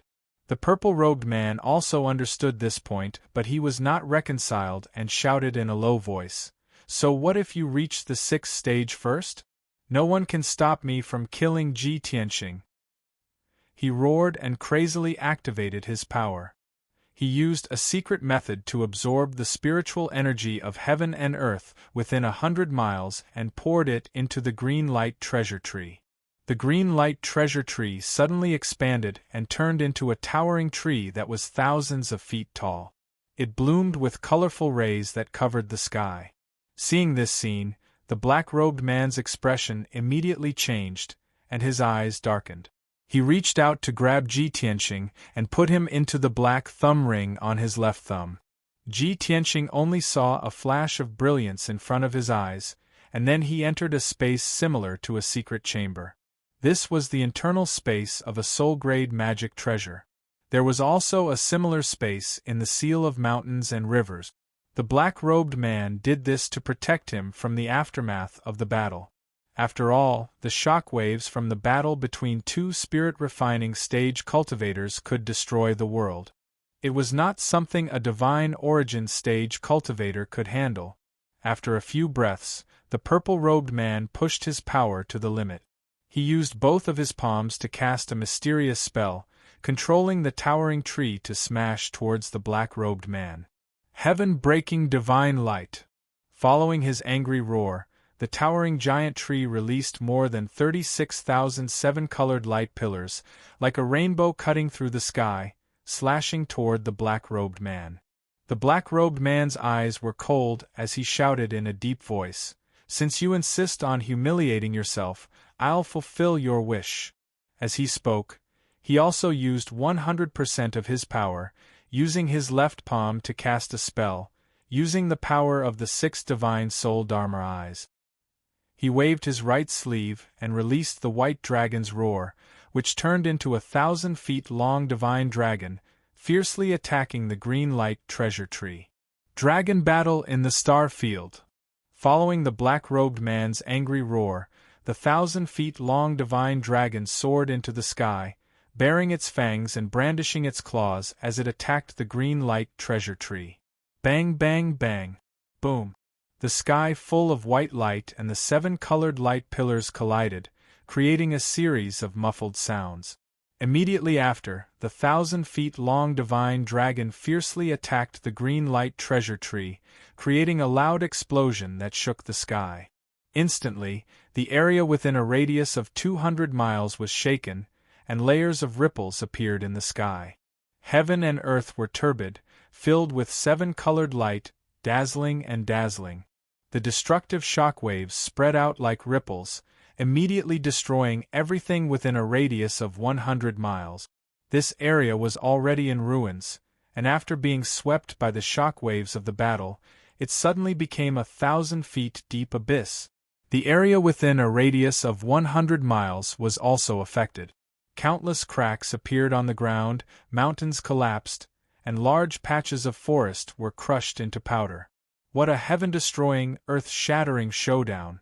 In the turbid sky, the black-robed man still stood proudly, with the 6 divine soul Dharma eyes floating behind him, and the 1,000-feet-long divine dragon flying in the sky before him. However, the purple-robed man was blasted dozens of miles away, crashing heavily into the ruins below, creating a 1,000-meter deep hole in the ground. The 1,000-feet-tall green light treasure tree also dimmed.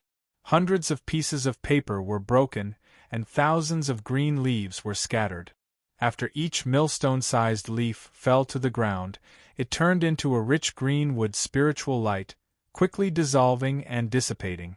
The purple-robed man climbed out of the ruins in a sorry state, and used his power to shake off the dust on his body. His face was pale, and he panted. His eyes flashed with anger and grief, and his body surged with a dark red murderous aura. Seeing that many branches and leaves of the towering tree were broken, his heart ached. He wanted to tear the black-robed man and Ji Tianxing into pieces. However, he could only think about it. It was impossible for him to do it today. The black-robed man's strength was even stronger than before. If he continued to fight, he would definitely be injured today.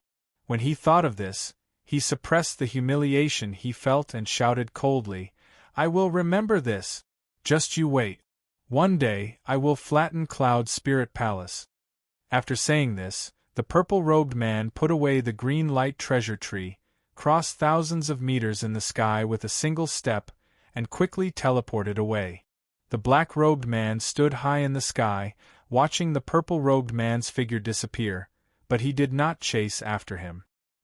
He waved his hand, and the 1,000-feet-long divine dragon turned back into a snow-white dragon spear, shrank into a silver needle, and put it into his body. He withdrew his powerful aura, and the 6 divine soul Dharma eyes behind him quickly disappeared. He turned back into an ordinary person. Of course, even if he did not use his magic power or release his aura, he still had the aura of a superior and the mysterious aura of a powerhouse. He reached out and took off the black gold mask, revealing a resolute, thin, and angular face. Without a doubt, he was the palace master of Cloud Spirit Palace, Yun Yao's father Yun Zhongqi. Yun Zhongqi flicked his left hand, and a flash of white light appeared on his black thumb ring. Swoosh! Ji Tianxing flew out of the ring's internal space and appeared in the sky. He looked around and saw that the battle was over, and the purple-robed man had escaped far away. Only then did he bow to Yun Zhongqi. "Uncle Yun, thank you for saving my life." Yun Zhongqi raised his hand and gestured for him to rise. He said calmly, "You don't have to thank me. This was our agreement. However, you must be careful from now on. If there are no special circumstances, it is best not to leave the imperial residence. Duanmu Huang has gone crazy.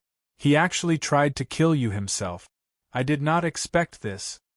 Chapter 707. When he mentioned the Duanmu Huang, the anger in Ji Tianxing's eyes did not dissipate. He laughed coldly, "This means that I destroyed the Duanmu family's herb garden and caused the Duanmu family to fall into dire straits. If not for this, the Duanmu Huang would not have been so furious and attacked me without regard for his status."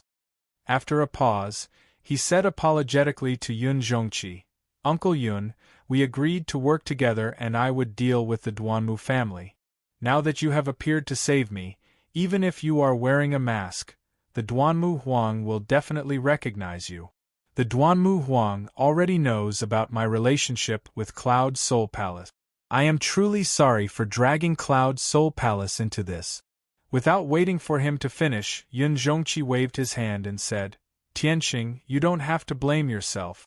This is a grudge between Cloud Soul Palace and the Duanmu family.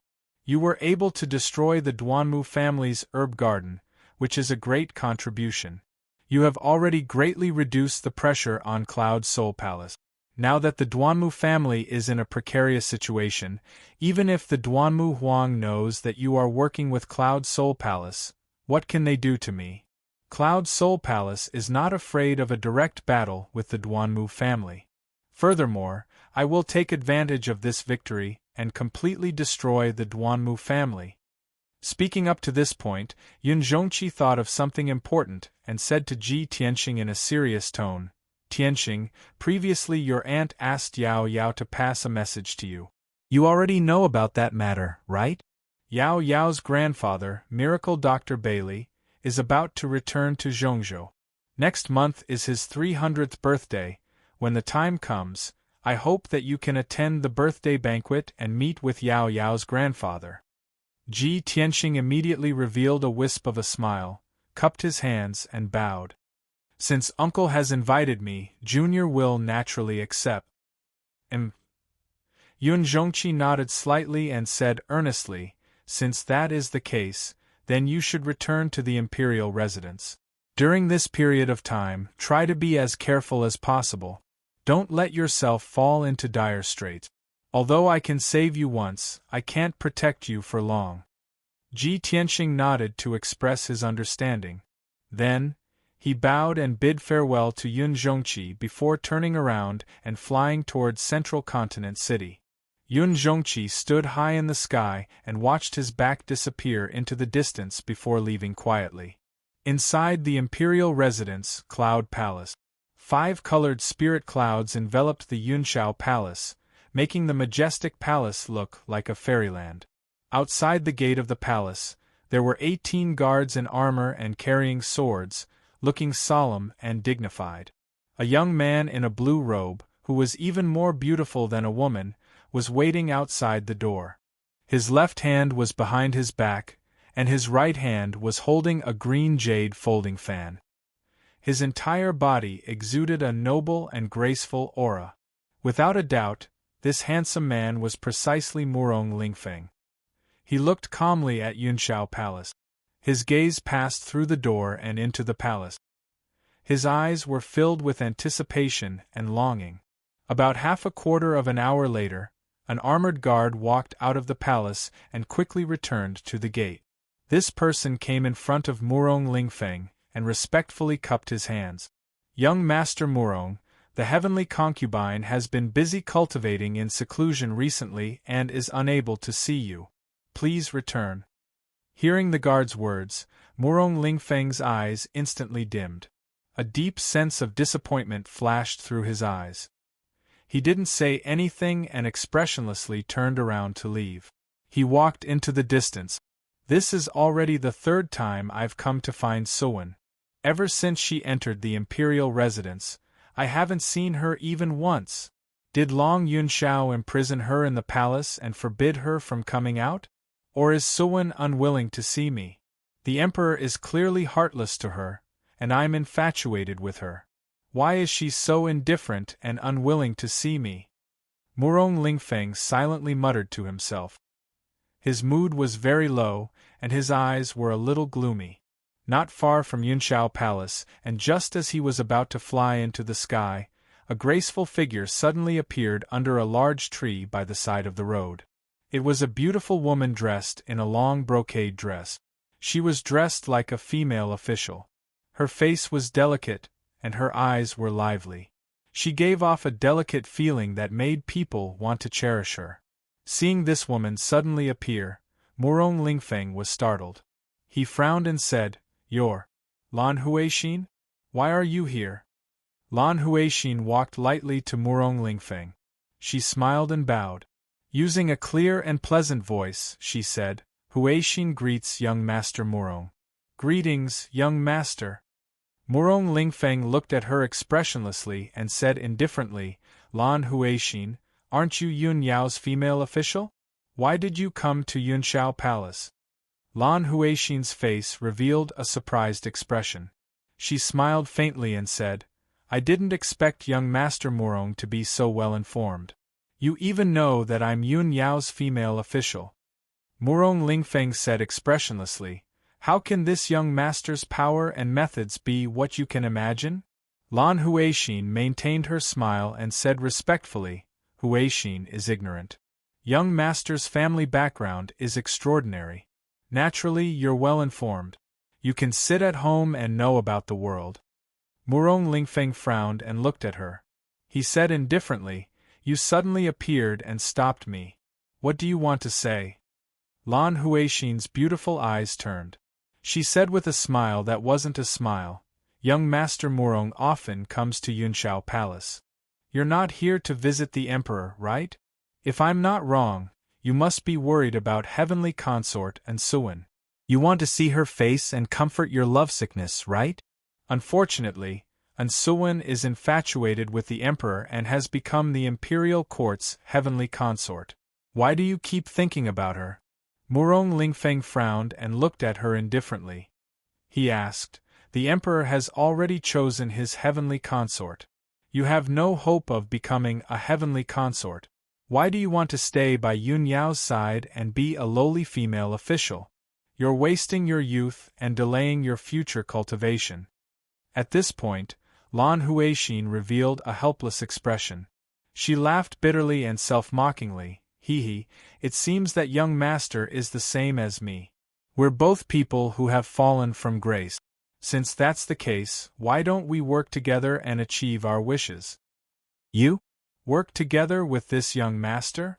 Murong Lingfeng raised his eyebrows and revealed a disdainful sneer.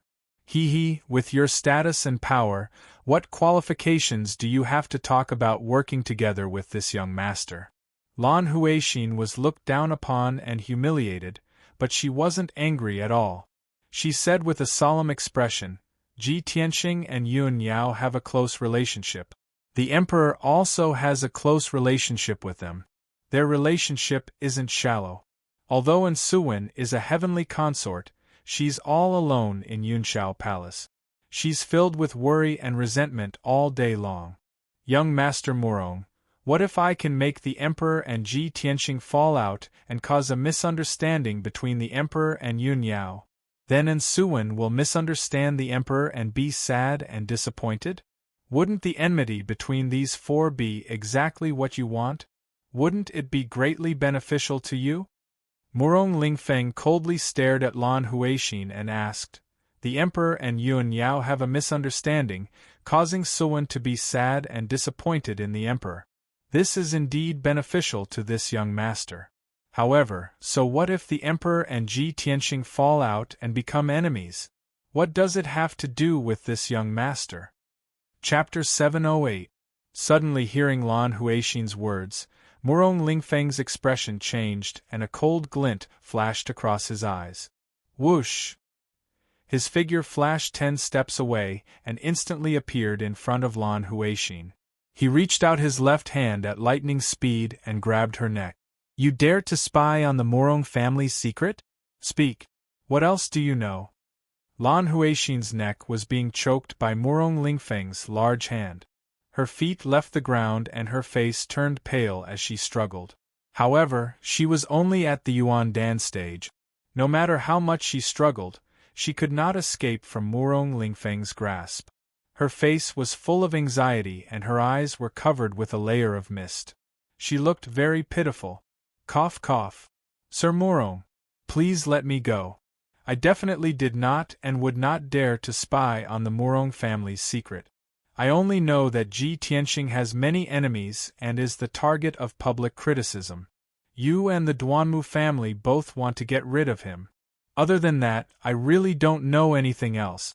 Murong Lingfeng frowned and thought for a moment. He then looked at her with a cold smile and said in a deep voice, Lan Huixin, you're very smart. You know that you're weak and know how to take advantage of others. However, you don't have the right to work with me. As he spoke, a light flashed in Murong Lingfeng's right hand and a dark green pill the size of a broad bean appeared. He pinched the pill between his fingers and quickly shoved it into Lan Huixin's mouth. Lan Huixin immediately choked and coughed. She shook her head and struggled, wanting to spit out the pill. However, a green light gushed out from Murong Lingfeng's palm, wrapping around the dark green pill and entering her abdomen. In the blink of an eye, the pill's medicinal power was catalyzed and turned into a rich black medicinal power. It spread to Lan Huixin's limbs and bones and hid in her body. After doing all this, Murong Lingfeng released Lan Huixin and said with an icy expression, "Lan Huixin, don't try to show off your schemes in front of me. If you want to use my power to achieve your goal, you must pay the corresponding price and listen to my orders. Just now, I gave you the 100 poison heart-devouring pill. This pill will hide in your body for 3 years and will never be removed. If you obediently listen to this young master, then your life will naturally not be in danger. If you dare to play any tricks on this young master will take your life with a single thought and let you taste the pain of 100 poisons devouring your heart." When Lan Huixin heard what he said, her expression changed drastically. Her eyes widened, revealing a look of horror. She had never thought that Murong Lingfeng, who had a gentle and graceful demeanor on the surface, would actually be so despicable, vicious, and unscrupulous. At this moment, her heart was filled with regret. She hated herself for taking the initiative to look for Murong Lingfeng. In the end, she was a victim of her own cleverness. She was poisoned by Murong Lingfeng, and could only listen to him. Now that things had come to this, it was too late for regrets. She truly wanted to cry but had no tears. When Ji Tianxing returned to the imperial residence, it was already evening. When he returned to Tianxing Palace, he hurriedly took out some healing pills and meditated in his room, silently treating his injuries. 2 hours later, a guard came to report that Yun Yao had come to Tianxing Palace to look for him and was waiting in the study room. When Ji Tianxing heard the news, he hurriedly ended his meditation and rushed to the study room. He had just entered the study room when he saw Yun Yao standing in front of the window. Her expression was grave and her eyes contained a hint of worry. "Yao Yao, you're here." Ji Tianxing walked into the study room and greeted Yun Yao. Yun Yao immediately returned to her senses and turned to look at him. She asked in a concerned tone, "Tianxing, how are your injuries? Are they serious? Just now, I heard from the guard that when you returned to Tianxing Palace, your complexion was very bad. You seem to be seriously injured. What exactly happened?" As she spoke, she walked in front of Ji Tianxing and carefully sized him up. Ji Tianxing smiled and shook his head. He pulled her to sit down on a chair and comforted her. "Yao Yao, don't worry. My injuries aren't serious. I'll be able to recover after half a month of secluded cultivation. In the past 2 days, Yen Er's third imperial uncle has come to Central State City and is looking for Hui Yen everywhere." Ji Tianxing explained to Yun Yao what had happened today, including Hui Yan's identity and experience, as well as the Duanmu Huang's attack on him. Yun Yao was not interested in Hui Yan's identity and background. She was only worried about Ji Tianxing's safety. When she heard that the Duanmu Huang had personally attacked Ji Tianxing, she couldn't help but break out in cold sweat. She was extremely worried. When she heard that her father, Yun Zhongqi, had arrived in time and luckily saved Ji Tianxing's life, she finally let out a sigh of relief. After a while, when Ji Tianxing finished explaining the entire matter, she hurriedly warned him, "Tianxing, the Duanmu Huang has been forced into a desperate situation by you. The Duanmu Huang actually personally attacked you. Fortunately, you issued the auspicious cloud token in time, so my father was able to save you in time. If my father had arrived a moment later, I really don't know how terrible the consequences would have been. You must be extra careful in the future. You can't leave the monarch palace so easily anymore." In order to not let Yun Yao worry, Ji Tianxing naturally nodded and agreed. "Amen, Yao Yao, don't worry. I won't give the Duanmu Huang a chance to assassinate me again. Moreover, I've been seriously injured this time. I'll need to go into secluded cultivation for at least half a month to recover." Yun Yao asked a few more questions and gave a few words of concern before she finally felt relieved. Tianxing, you're injured now, so I won't take up any more of your time. You can go into secluded cultivation to recover. If there's anything urgent, I'll come and find you again. After saying that, Yun Yao got up and took her leave, leaving Tianxing Palace. After she left, Tianxing also returned to his residence, and went into secluded cultivation to recover. After an hour, Yun Yao returned to her own cave residence. She had just returned to the sleeping quarters of her residence when a graceful figure quickly walked into the sleeping quarters. This person was her female official, Lan Huixin. She came in front of her and bowed, reporting, "Big Sister Yun, you haven't been in the palace for the past 2 days. The Emperor has come to look for you several times. Every time you weren't around, this servant would send the Emperor away. However, this servant saw that the Emperor's expression was strange. He must have something urgent to look for you, so this servant specially came to inform you." After listening to Lan Huixin's report, Yun Yao immediately frowned as a trace of doubt flashed across her eyes. Long Yunxiao came to look for me several times? What's so important about him? Could it be about Tianxing and the Duanmu family?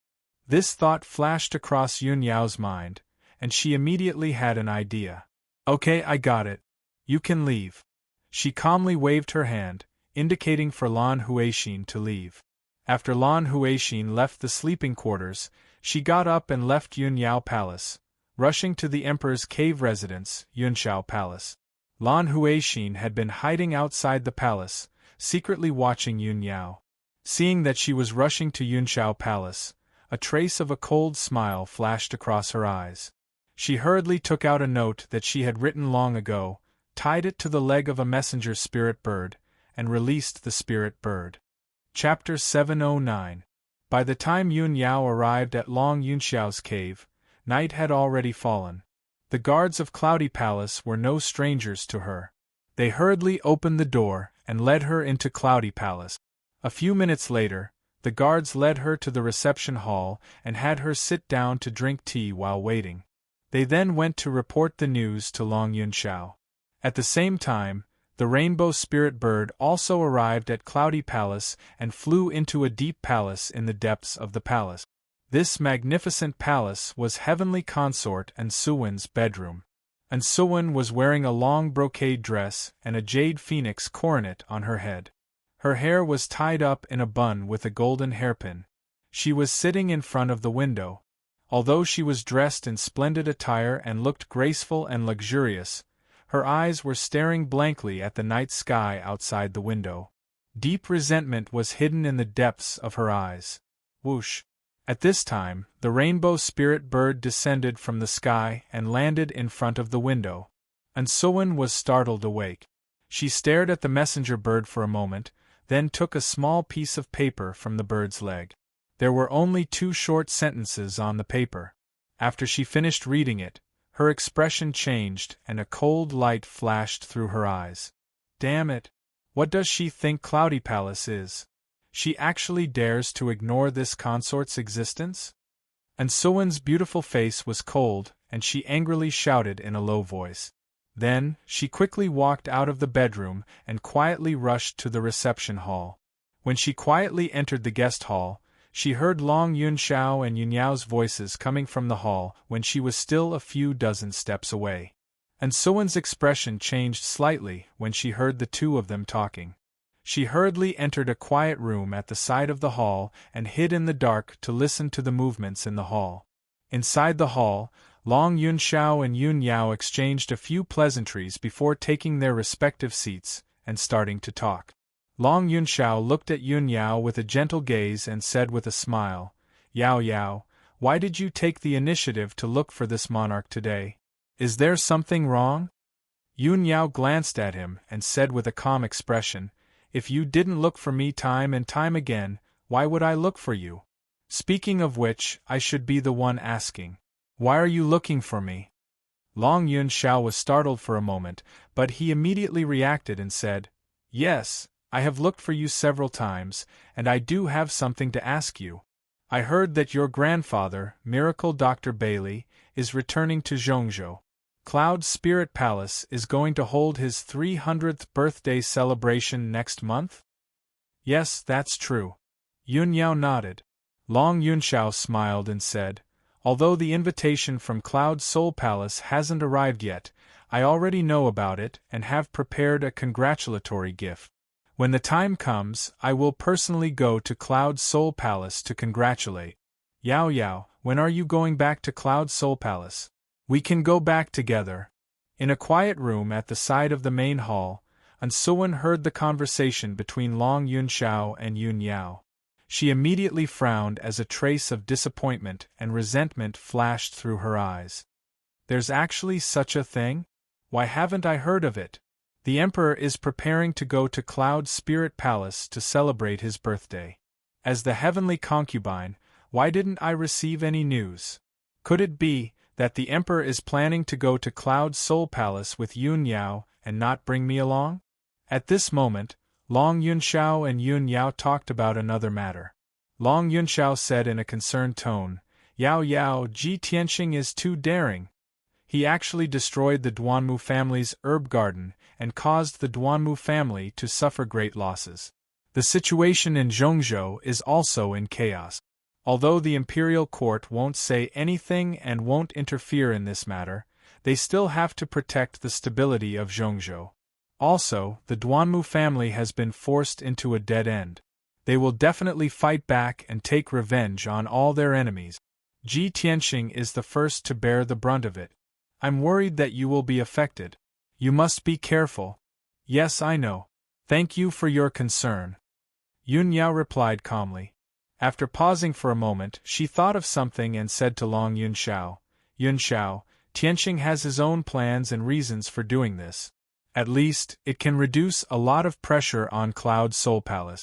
I know that Tianxing's actions will destroy the balance and cause Zhongzhou to be in chaos. It will most likely make the Emperor unhappy. If the imperial court does anything that is not beneficial to Tianxing, I hope you can help. Hearing this, Long Yunxiao revealed a bitter smile and said with a complicated tone, Yao Yao, you have never begged anyone and you have never lowered your head to anyone. I didn't expect you to say this to me because of him. Yun Yao looked at him calmly and asked indifferently, So, are you going to help or not? Long Yunxiao immediately revealed a face full of smiles and quickly nodded. I'll help. Since you've asked, how can I sit back and do nothing? Yes, that's more like it. Yun Yao replied and thanked him. Ansuwen, who was in the quiet room, heard the conversation between Long Yunxiao and Yun Yao. Her heart instantly ached and a layer of mist appeared in her eyes. As expected, the Emperor is still infatuated with Yun Yao. He treats her like a treasure and listens to her every word. For her, the Emperor is willing to give up his dignity and help his love rival. But for me, for the past few months, the Emperor has turned a blind eye to me and has never cared about me. Why? Why does he treat Yun Yao like a god and treat me like a worn-out shoe? At this moment, a guard quickly walked into the guest hall. After bowing to Long Yunxiao and Yun Yao, he respectfully reported the news. Reporting to Your Highness, the Emperor's guard has summoned you to discuss something. After listening to the guard's report, Long Yunxiao nodded and waved his hand, indicating for him to withdraw. Then, he revealed an apologetic smile to Yun Yao and said, Yao Yao, wait here for a moment. I'll go take care of something and will be back soon. Amen, go ahead. Yun Yao nodded in response. After Long Yunxiao left the hall, she picked up the spiritual tea on the table and quietly sipped it while waiting. However, Yun Yao had just taken 2 sips of tea when she heard footsteps in the hall. She subconsciously turned her head and saw Ansuwen, who was wearing a long brocade dress and looking elegant and graceful, walking over with a frosty expression. Yun Yao was stunned for a moment. She didn't understand why Ansuwen suddenly appeared. At this moment, Ansuwen walked into the hall and stood 10 steps away from her. She said in a cold voice, Yun Yao, I already warned you last time. I didn't expect you to be so shameless as to take the initiative to come to Yunshao Palace. Hearing Ensuwen's words, Yun Yao immediately frowned. She put down the teacup in her hand and her expression turned cold. She said indifferently, "Heavenly concubine, please watch your words. I'm looking for the Emperor to discuss something serious." "I definitely didn't." Before she could explain, Ensuwen interrupted her with a cold smile. "Ha ha! Yun Yao, you're indeed a two-faced person. You pretend to be pure and innocent, but you're actually a manipulator. You chatted with the Emperor, invited him to Yunling Palace's birthday celebration, and asked him to help you.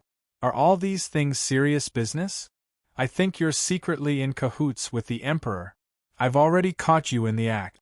How are you going to deny it?" And Ensuwen became even more agitated due to her strong feelings of bitterness, jealousy, and anger. Her tone became even more sorrowful and fierce. Chapter 710. The House of Red Sleeves was a rather elegant way of putting it, but in reality, it was referring to the courtesans in the brothel. Ensuwen was clearly criticizing Yun Yao. She pretended to be pure on the surface, but in reality, she was secretly seducing Long Yunshao like a courtesan. How could Yun Yao endure such humiliation? Her expression immediately turned cold as she yelled angrily, "Ensuwen! Even if you're the heavenly consort, you shouldn't insult my reputation like this." As she spoke, she raised her hand and slapped Ensuwen. Ensuwen couldn't dodge in time, and was slapped across the face by Yun Yao. Slap! Ensuwen's face turned pale from the slap and she staggered back 2 steps. She instinctively covered her face and glared at Yun Yao in disbelief. She yelled angrily, "You dare hit me? I'm the mistress of Yunshao Palace. Yun Yao, how dare you attack the heavenly consort?" Ensuwen was shocked and furious. She yelled angrily, "Guards! Take down this insolent person. Today, I'll let her know who's the mistress of Yunshao Palace and who's the heavenly consort." Following Ensuwen's order, the 2 guards guarding the entrance immediately rushed into the main hall to capture Yun Yao. Yun Yao was also filled with anger after being humiliated by Ensuwen for no reason. She was truly furious. When she saw the 2 guards pouncing over, her expression instantly turned cold. Her eyes were sharp as she yelled, "Let's see who dares to touch me?" She had a noble and otherworldly aura to begin with.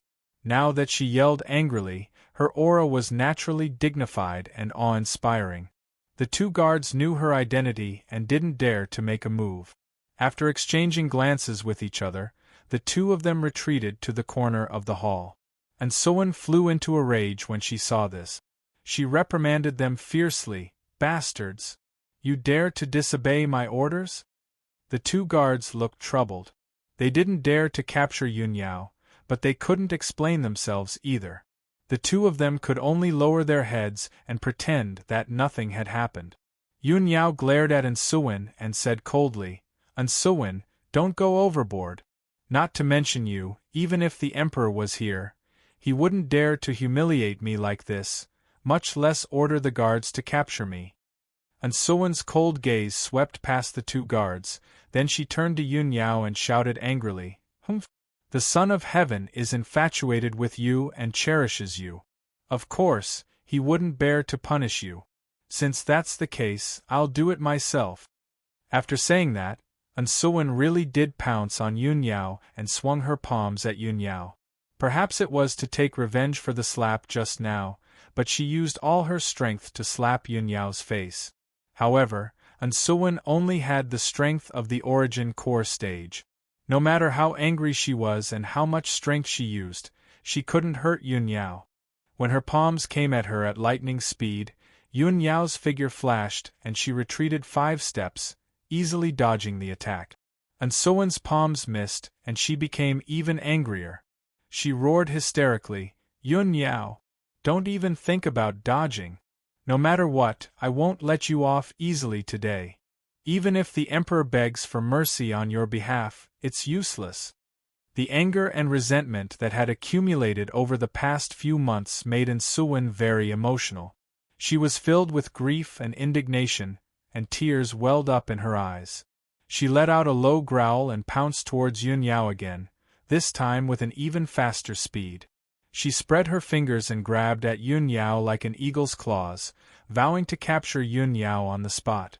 Yun Yao had the strength of the divine origin stage, and could instinctively repel Ansuwen with a casual move. However, this was Yun Shao Palace, and Ansuwen was a heavenly consort. If she really fought back and injured Ansuwen, it would definitely deepen the misunderstanding and hurt the imperial court's reputation. Therefore, she could only hurriedly dodge and couldn't fight back. Otherwise, it would only make things worse. When Ansuwen pounced on her relentlessly, she moved nimbly and her figure flashed again and again, constantly dodging Ansuwen's attacks. Ansuwen was determined to capture her. She chased after her endlessly in the main hall and tangled with her. Soon, 20 breaths of time passed. Ansuwen pounced on Yun Yao more than 10 times, but she still couldn't catch her. She couldn't even touch the corner of Yun Yao's clothes. Deep grief and humiliation made her more and more irritable. She finally lost her patience. Demon sealing divine palm! Ansuwen shouted in a cold voice. She finally used all of her strength and used the family's secret palm technique. Her palms immediately became dazzling and released a dark green spirit light, bursting with an incomparably powerful aura. She condensed 2 palms the size of millstones in her hands and grabbed at Yun Yao from both sides. Yun Yao's slender figure was immediately engulfed by the 2 giant palms of light. She was about to be captured. At this critical moment, Yun Yao was still calm and composed. She didn't care about Ansuwen's secret palm technique at all. She was about to use her movement technique to dodge when an angry shout suddenly came from the main hall's entrance. "Stop! What are you doing?" It was Long Yunxiao's voice. His tone was angry, anxious, and also contained a hint of worry. When his voice rang out, his entire body turned into a 5-colored spirit light and streaked across the main hall like lightning. He rushed between Yun Yao and Ansuwen. Although, he still didn't know what was going on. However, when he saw Ansuwen attacking Yun Yao with both palms, he subconsciously shielded Yun Yao behind him. Then, he raised his right hand and sent a giant 5-colored palm towards Ansuwen. Bang! With a dull sound, the giant 5-colored palm smashed the 2 dark green palms into pieces. The 5-colored palm's power hadn't dissipated yet. It viciously slammed into Ansuwen and sent her flying. Ansuwen spat out a mouthful of blood and flew a dozen meters away. She landed heavily on the ground with a dull thud. When she struggled to get up from the ground, her face was already pale. Her hair was disheveled, and her pretty face was filled with despair. She didn't even wipe the blood from the corner of her mouth. She looked at Long Yunxiao in a daze and revealed a bitter cold smile. I knew it. For the woman you love, you're willing to do anything and everything without distinguishing between right and wrong. But to me, you treat me like dirt and throw me away like a worn-out shoe. Long Yunxiao, I hate you. Ansuwen's voice was filled with grief and indignation. She looked like her heart had died. After shouting coldly, she turned around and left without looking back. Her figure staggered out of the main hall. Long Yunxiao watched as her figure disappeared from the main hall's entrance. A trace of pity flashed through his eyes. However, he quickly retracted his gaze and looked at Yun Yao with concern. Yao Yao, are you all right? Yun Yao looked at him with a complicated expression and shook her head. I'm fine. With Ansuwen's strength, she can't do anything to me. You, on the other hand, shouldn't have stopped her. You even injured her. Chapter 711. Yun Yao understood Ansuwen's feelings, and she also knew the reason behind it. Although she was furious, she didn't want to hurt Ansuwen. In her eyes, Ansuwen was also a pitiful person. Moreover, she and the Emperor were originally innocent and didn't have any entanglements. But she didn't expect things to develop to this point. It really couldn't be cut, and things were getting messier and messier. However, Long Yunxiao's expression didn't change, and his heart didn't waver too much. He stared at Yun Yao and said gently, "Yao Yao, this was an emergency. This monarch also didn't expect things to turn out like this. But no matter what happens, this monarch won't let you get hurt, and I definitely won't let anyone hurt you." Long Yunxiao's gaze was very firm, and his tone was full of tenderness. Yun Yao avoided his gaze and turned to look outside the hall. She said calmly, "Emperor, if there's nothing else, I'll take my leave first." After saying that, she cupped her hands towards Long Yunxiao, then walked out of the hall. Long Yunxiao watched her departing figure with a complicated expression. He wanted to say something, but stopped himself. After a long time, when Yun Yao left Yunxiao Palace, he withdrew his gaze and silently sighed. Unknowingly, 2 days passed. After Yun Yao returned to her immortal's cave, she meditated and cultivated for 2 days. During this time, Long Yunxiao didn't come to Yun Yao Palace to look for her, and no one else came to disturb her peace. The impact of that incident was gradually fading. She originally thought that it was just a small interlude, and a small storm was about to pass. However, on the morning of the 3rd day, a maid delivered a letter to her. "Eldest young miss, there's a letter for you." "Amen, I understand. You can leave."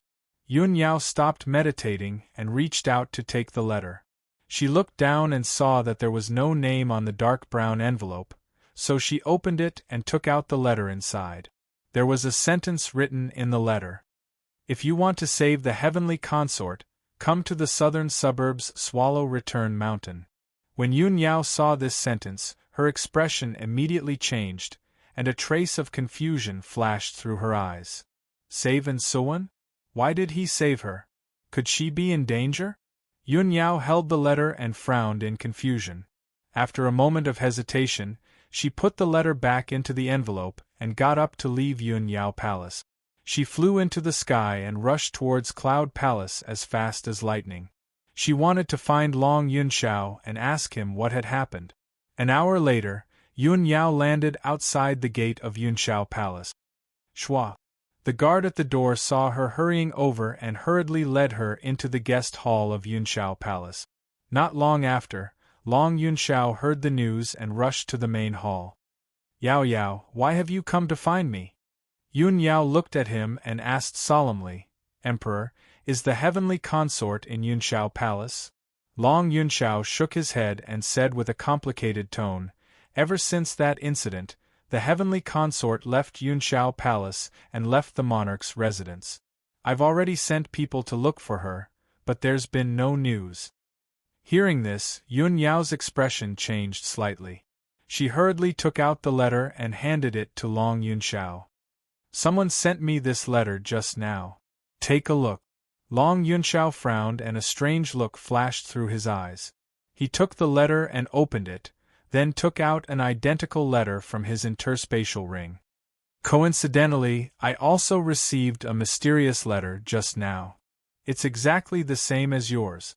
Yun Yao took the letter and saw that the 2 letters were indeed the same. She immediately frowned and said with a serious and doubtful expression, "It seems that the heavenly consort must have been in danger after she went missing. She was most likely captured. The other party sent us this letter to ask us to save the heavenly consort." Long Yunxiao nodded and said, "Yao Yao, this matter needs to be carefully considered.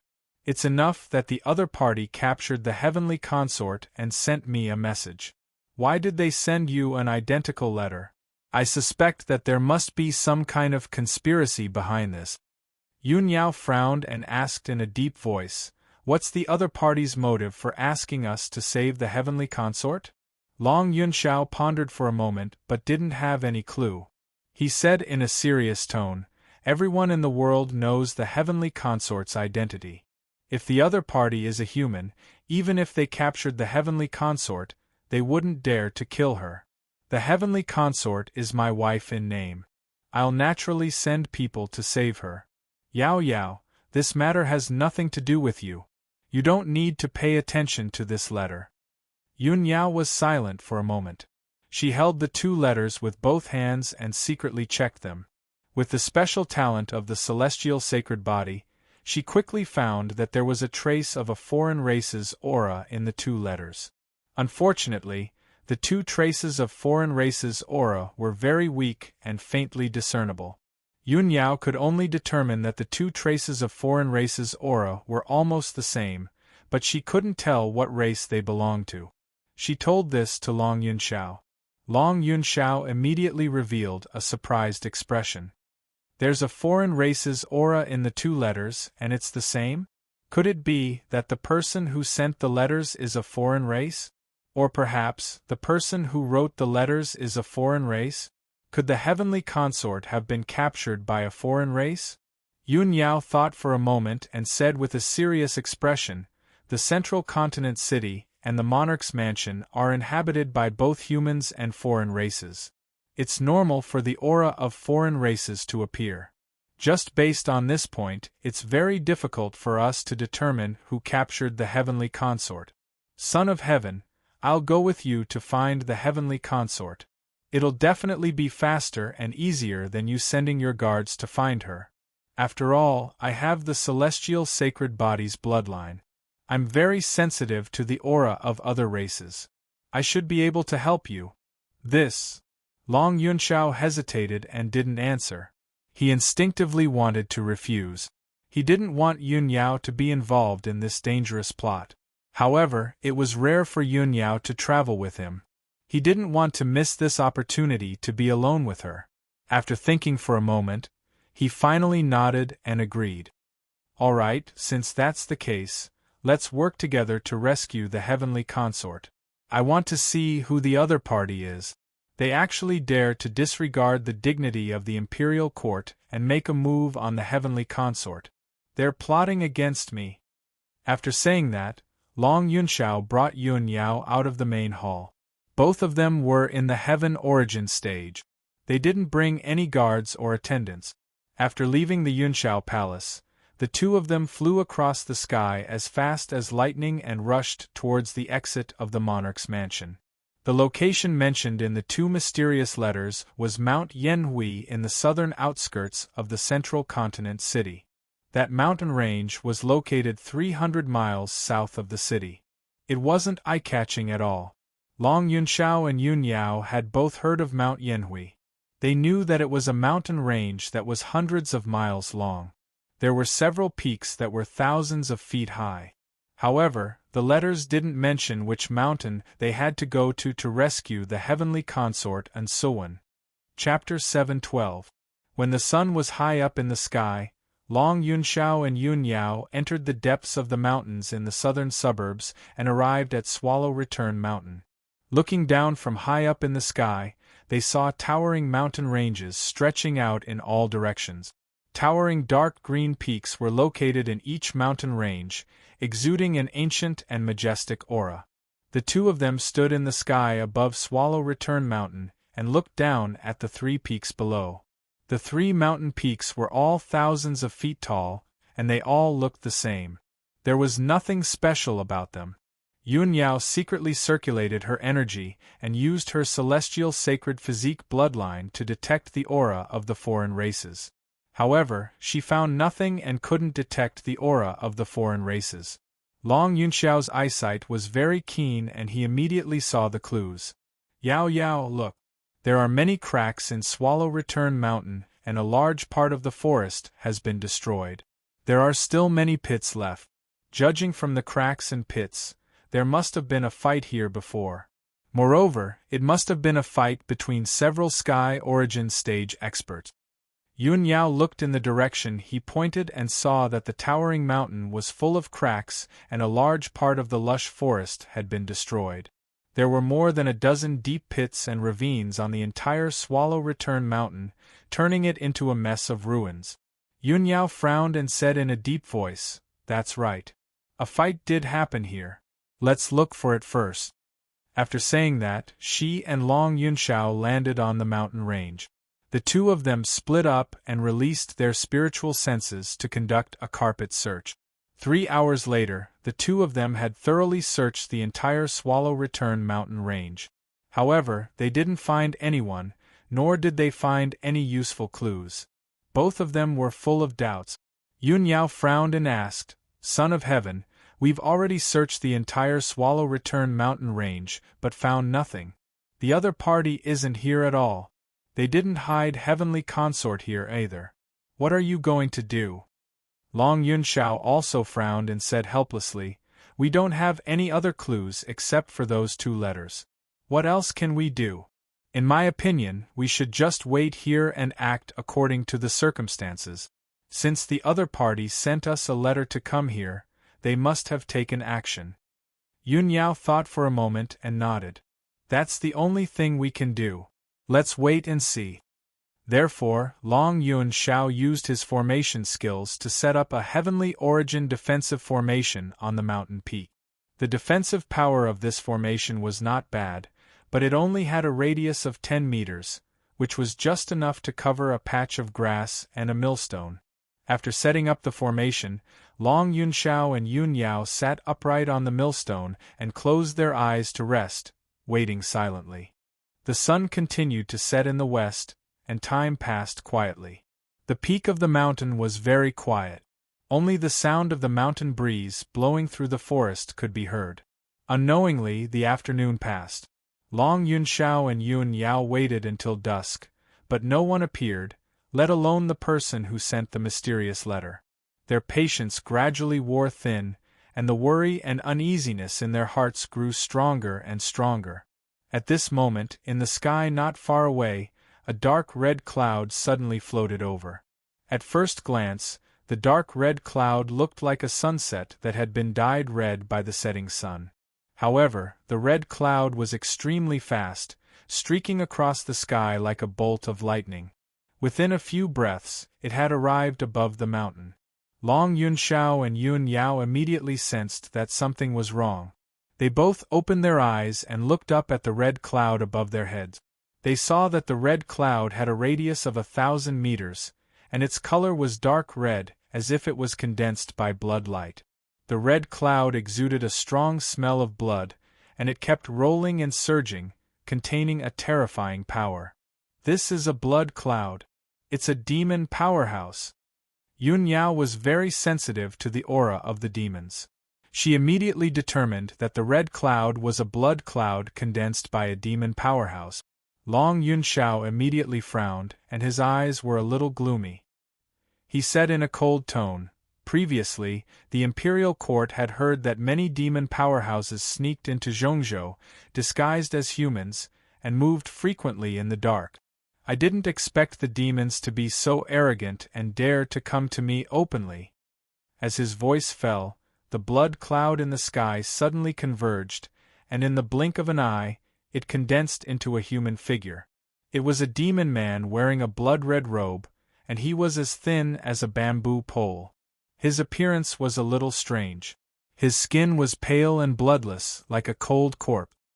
He had a head of dark red waist-length hair, tied into 3 braids, and a few fangs in his flat mouth.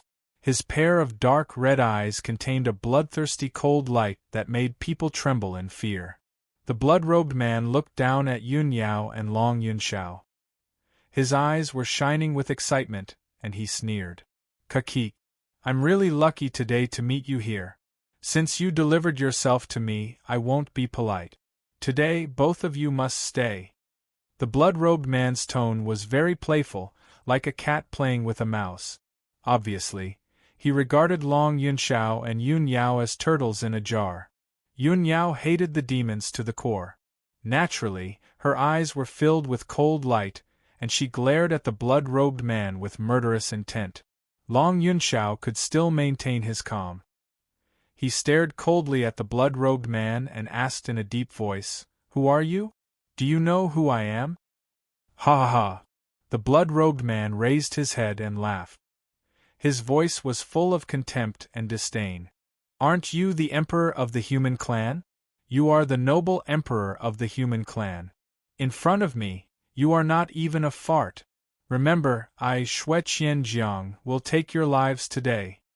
Xue Qianjiang shouted coldly. He immediately waved his hand and formed a mysterious seal, performing a secret technique of the demons. Demonic Dragon Soul Search. Xue Qianjiang shouted angrily. His palms released a blood light that covered the sky and earth. It condensed into two blood dragons that were 100 meters long, and they attacked fiercely. Swish! Swish!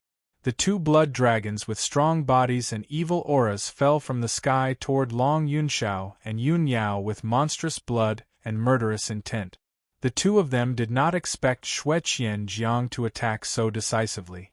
Their expressions changed, and they quickly defended themselves. Yun Yao took out the cold moon sword. She formed a sword technique with her left hand and waved the sword with her right hand. She used all her strength to slash out a white sword light. Moonlight essence. The white sword light that was dozens of meters long was like a silver-white crescent moon. It carried an indomitable aura and slashed toward the demonic blood dragons fiercely.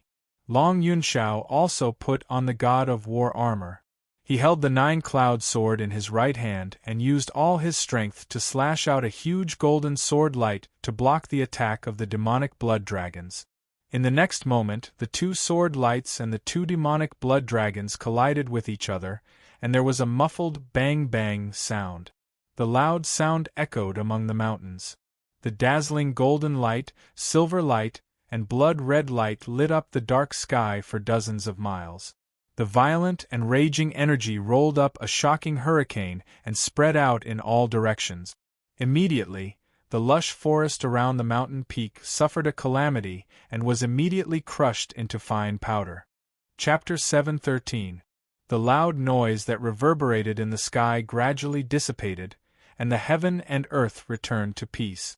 The towering mountain that was thousands of feet high was now broken into pieces. The defensive array that Long Yunxiao had set up had been shattered by the two blood demon dragons. He and Yun Yao stood in the sky, facing Xue Qianjiang from thousands of meters away. Their faces were a little embarrassed, and they looked at Xue Qianjiang with vigilance and fear. Long Yunxiao was wearing the God of War armor, and his whole body was emitting a strong fighting spirit. He didn't seem to be injured, but his breath was a little disordered. Apparently, he was injured. He used his spiritual sense to tell Yun Yao, "Yao Yao, you have to be careful. This demon is at least at Sky Origin Stage 6. Yun Yao nodded and replied, "Yes, I'm afraid we are not his match. We shouldn't be entangled with him."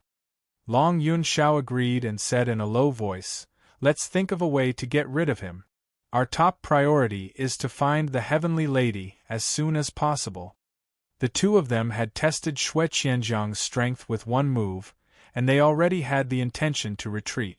At this moment, Xue Qianjiang looked at them with a mocking look and sneered, "Don't struggle. You have no chance to escape from me." As he spoke, his figure flashed and turned into a blood light, rushing toward Yun Yao. Sky blood flowing light.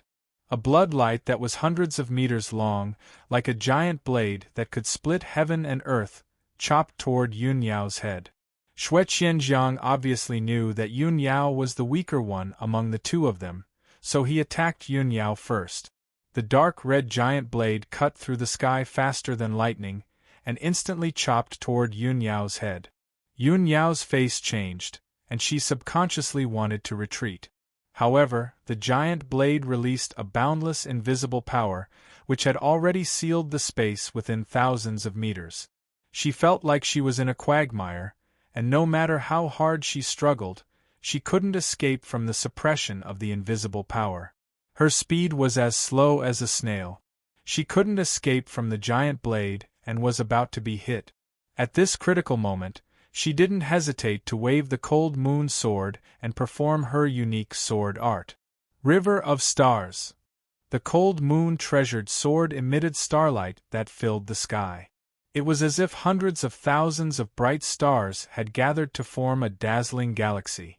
Not only was the River of Stars dazzling and gorgeous, but it also contained a mysterious and vast power as it rushed toward the blood-red light. Boom! The dazzling galaxy collided with the blood-red heaven-splitting blade, resulting in an earth-shattering explosion. The Milky Way was instantly cut into pieces by the giant blood-red blade. It was fragmented and turned into billions of specks of starlight that scattered in the sky. Yun Yao was also sent flying back. She drew an arc in the sky and fell 1,000 meters away. While she was still in midair, she had already spat out a mouthful of blood, and her beautiful face became as white as snow. However, the blood-red blade hadn't dissipated yet, and its power hadn't decreased in the slightest. It continued to attack her. At this moment, Long Yunxiao finally arrived. Shua! Seeing that Yun Yao was injured, he was extremely worried and angry. He unleashed all his potential, and his body turned into a golden ray of light as he rushed to Yun Yao's side with all his might. When the giant blood-red blade slashed down from the sky, he desperately rushed towards the giant blade, wanting to help Yun Yao block this fatal blow. Celestial Body Protection. Long Yunxiao shouted angrily. The vital essence in his body surged out like a flood and condensed into a 5-colored wall in front of him. This wall of spiritual light was 10 meters in length and width. It seemed to be only half a foot thick, but it was harder than any steel wall. Its defensive power was extremely strong. In the next moment, the blood-red blade slashed the celestial body protection, resulting in a deafening explosion. Kaboom! The 5-colored celestial body protection was smashed into pieces by the blood-red blade. It exploded into millions of spiritual light fragments and splashed in all directions. Long Yunxiao was also sent flying. He rolled and smashed into the mountains below. With a loud plop, a huge pit with a radius of 1,000 meters was smashed into the lush mountains. Several ravines were formed. Long Yunxiao was lying at the bottom of the pit. He was buried by dust and gravel, and he looked quite miserable. The war god armor that he was wearing dimmed a lot, and its power was greatly weakened. On the left side of his chest, there was a dent that was as long as a chopstick. Although his injuries weren't serious, he struggled to climb out of the ruins and flapped his wings to fly high into the sky. But the blood-red blade had already dissipated and turned back into Shueqianjiang's appearance. He was rushing towards Yun Yao at lightning speed. Sky-capturing demon palm. Shueqianjiang rushed in front of Yun Yao in the blink of an eye. He waved his hand and formed a giant demon palm that grabbed towards Yun Yao. Yun Yao was injured just now. Her face was as pale as paper, and her breathing was chaotic and weak. Seeing the sky-capturing demon palm that covered the sky, she could only desperately wave the cold moon sword and use all her strength to block it. Moonlight Essence. She waved her sword and slashed out a moonlight sword light, but it was immediately crushed by the sky-capturing demon palm and turned into moonlight. In the next moment, the sky-capturing demon palm grabbed her head and held her firmly in the palm. No matter how she struggled, even if she used all her potential, she couldn't escape from the demon palm. Swoosh! The sky-capturing demon palm grabbed Yun Yao and flew back to Shueqianjiang. Shueqianjiang suddenly revealed a proud expression and sneered. Ha ha! I have been watching you for a long time. Don't even think about escaping from me. Long Yunxiao saw Yun Yao being captured with his own eyes. He was so angry that his eyes almost popped out. He recklessly waved his sword and attacked Shueqianjiang. Shueqianjiang, you ugly and lowly devil, release her for this monarch. Seeing Yun Yao seriously injured and trapped in the demon palm, he was so sad and anxious that his eyes turned red. If he could choose, he would rather be captured by the demon palm than see Yun Yao injured. However, Shueqianjiang squinted at him and sneered contemptuously, a mantis trying to stop a chariot. Don't overestimate yourself.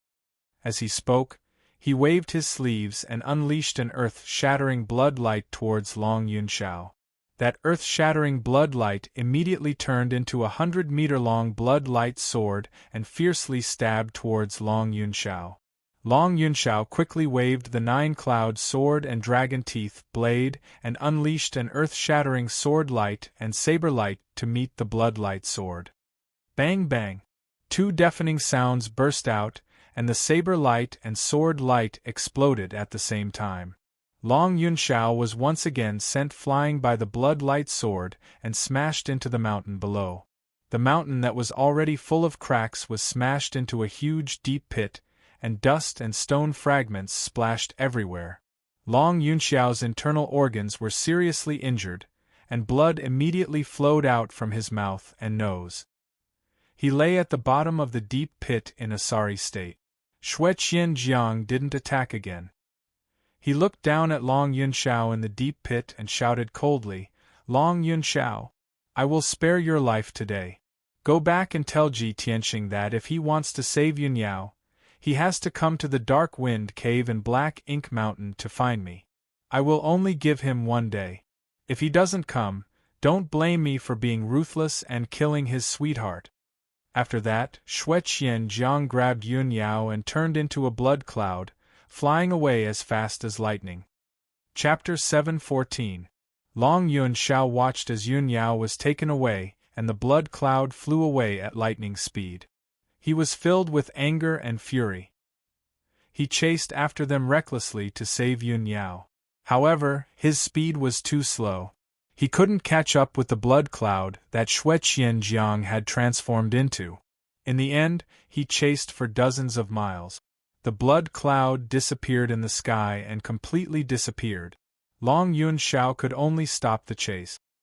He turned around and left reluctantly, returning to Continent Center City. Although he knew the location of Black Ink Mountain, he couldn't chase after it alone. With his strength, he couldn't defeat Xue Qianjiang. Moreover, he was seriously injured. He could only return to the monarch mansion as soon as possible and tell this news to Ji Tianxing.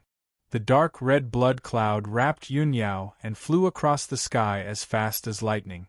6 hours later, the blood cloud flew into an undulating mountain range and landed on a black mountain peak that was 4,000 meters tall. This black mountain peak was Black Ink Mountain, located 3,000 miles south of Continent Center City. Halfway up Black Ink Mountain, there was a narrow path that was close to the cliff. The path was only half a meter wide. On the inside, there was a straight and steep cliff. On the outside, there was a cliff shrouded in clouds and mist. At the end of the path, there was a dark cave entrance that was covered by a layer of hazy black mist. Swoosh! The blood cloud landed outside the cave entrance and changed back into Xue Qianjiang's appearance. He held Yunyao in his left hand while his right hand shot out streaks of blood light into the cave entrance. He was activating the defensive array of the cave entrance. Yunyao was held in his hand. Her whole body was covered by a layer of dark red blood light. Her true essence was sealed and suppressed. She was also unconscious. After a while, Xue Qianjiang activated the defensive array of the cave entrance. The layer of hazy black mist immediately dissipated. The tall stone door at the cave entrance opened automatically. Xue Qianjiang held Yunyao and walked in. Behind the stone door, there was a winding passage. It was a little dark and damp. The air was filled with a thick smell of blood and devil energy. Although there were many forks and branches in the passage, it was as complicated as a maze. But Xue Qianjiang was very familiar with this place. After a few twists and turns, he entered the belly of the Black Ink Mountain and arrived at a wide and tall cave. The cave was cold and gloomy, and the decorations were very simple. There were only a few stone stools and a stone table. In the middle of the cave stood an ancient pitch-black cauldron that was 10 meters tall. The pill cauldron was made of black meteoric iron. It had 3 legs, and its body was engraved with the secret characters and patterns of the demon race. It exuded an evil and ancient aura. On the ground below the cauldron, there was an array formation engraved on the rock. It was at least 30 meters in radius. This array formation continuously gathered devil chi and bloody light, gathering near the black pill cauldron and igniting a dark red, bloody flame. The blood-red flame brought a faint light, barely dispelling the darkness in the cave. When Xue Qianjiang carried Yunyao into the cave, a figure immediately walked out from the dark corner. This person was more than 3 meters tall, and his body was tall and sturdy like a bull. He wore blood-red leather armor, and his entire body emitted a bloodthirsty aura. He quickly walked in front of Xue Qianjiang, bowed, and said, "Welcome back to the cave, Demon King." Xue Qianjiang glanced at him and asked in a dignified voice, "Xueli, when I was not in the Dark Wind Cave, was there any trouble?" Xueli quickly replied, "Demon King, there was no abnormality or trouble." Xue Qianjiang carried Yunyao into the cave, and asked as he walked, "What about that girl?" Xueli followed him respectfully, and said again, "She struggled in vain for half a day, and has no strength left. She has been quiet for a long time." Okay. Xue Qianjiang nodded with satisfaction, and walked to a dark corner of the cave, and stopped in front of a stone door. This stone door was opened from the rock wall, and behind the door was a secret room.